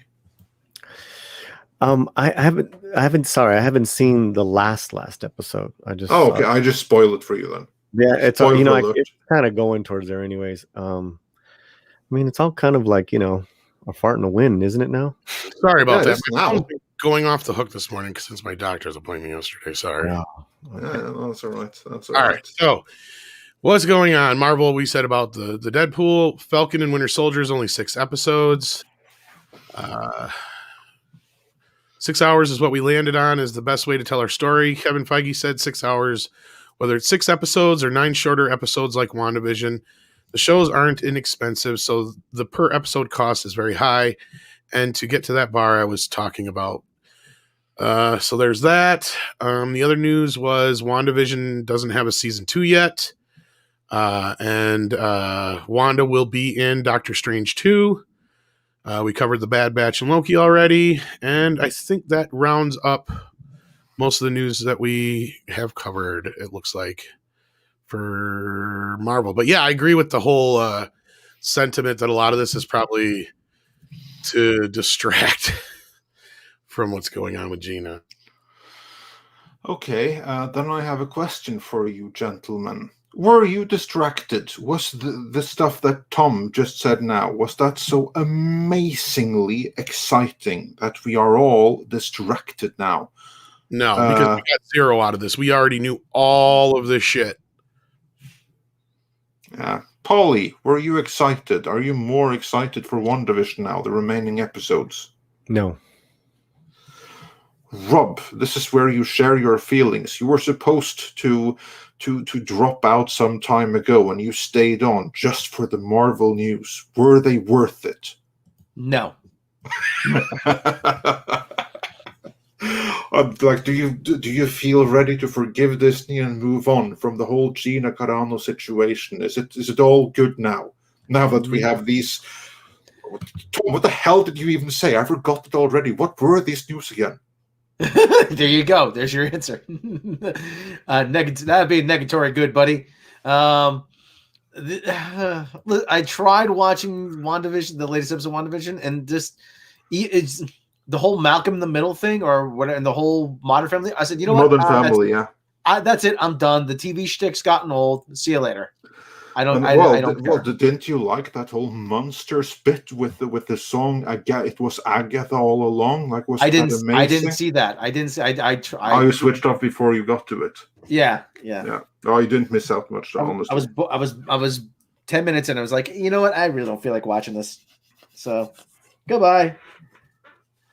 There you go. Oh God. I haven't watched the last few episodes. Yeah, well, whether you've seen it or not, or if like I spoiled you, honestly, I don't feel too bad about it because it was pretty let down anyway. It was like, water is wet. It was like that kind of spoiler. So, yeah, nothing pretty too exciting there. So really, was that all? Was that all they had to give us, Tom? That's it. That's it. Well, I thought there was something exciting here. Nothing new. Yeah. Not a damn thing new. We all knew all this shit already. Yeah. Well, that was nice going. Very, very good going on them.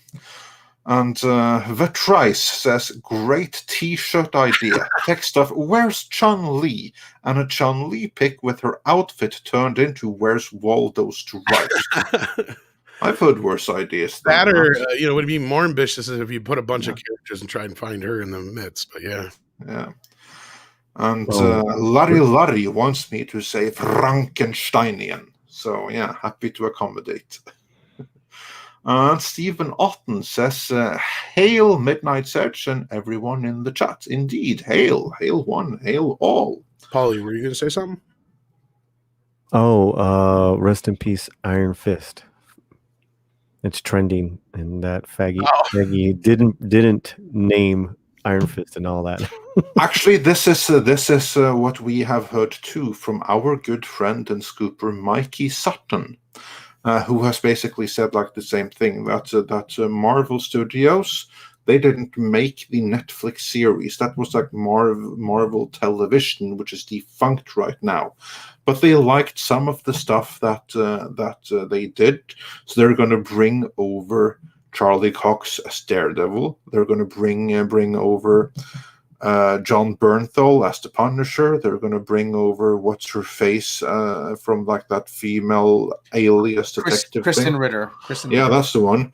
They're gonna bring over Mike Coltier, or what his name Mike was Colter. as Luke Cage. At least they're gonna try, but not with Iron Fist. That gets a total reboot and recast. So no Finn Jones. Okay, well, Miss Marvel leads into Captain Marvel 2, not that we didn't already know that. Big fucking deal. Yeah, Sana Amanat is the only one pleased with that news. So yeah, much excitement to go forward to in the world of Marvel there. And Adam Wofford says, so in the Latin heroes, Zorro, then Dark Hawk, Chris Powell, then Spider-Man 2099, Miguel O'Hare, then Blue Beetle, and then Skin from Generation X. I think you probably lost a few, but I don't know. Paulie, is that a decent summary? Pretty sure there must have been some before Miguel O'Hare, but and then Miles Morales is in there somewhere. But yeah, I think it's Miguel O'Hara. Yeah, that's Spider-Man 2099. Yeah. That's a movie they also tried and failed to make. That actually would have been pretty cool, I think. But yeah. And Edward Asenius wonders, what does Pope Iger think? Well, he's probably not overjoyed, I should imagine. We shall let you know when we get an indication, but I haven't got one right now. But I very much doubt that they're happy about like tens of thousands of Disney Plus subscriptions, and or like unsubscriptions, and certainly hashtag cancel Disney Plus trending on Investor Day. I think he would probably have been pretty livid about that.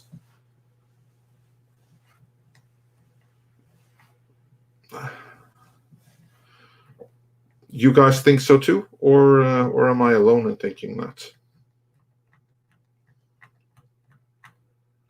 Yeah, I guess I'm alone. Evidently, you're alone. That, but yeah, I don't know. What does Pope Iger think? Well, we can tune into the evening show to think. Yeah. After answer, he'll respond eventually in After Dark. Yeah. Pretty much.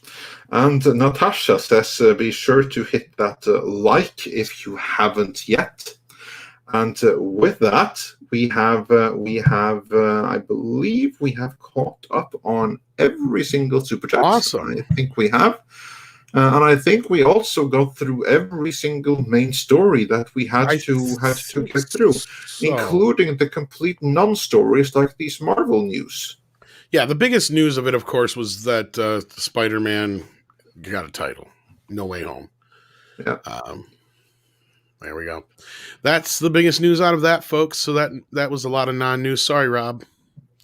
To be fair, though, we're not the one that should be apologizing. But okay, should be apologizing for those boring news and for letting this whole Star Wars situation descend into the situation it has. And also, some people should be apologizing for what's in the works with Babylon 5, although that's not quite done yet.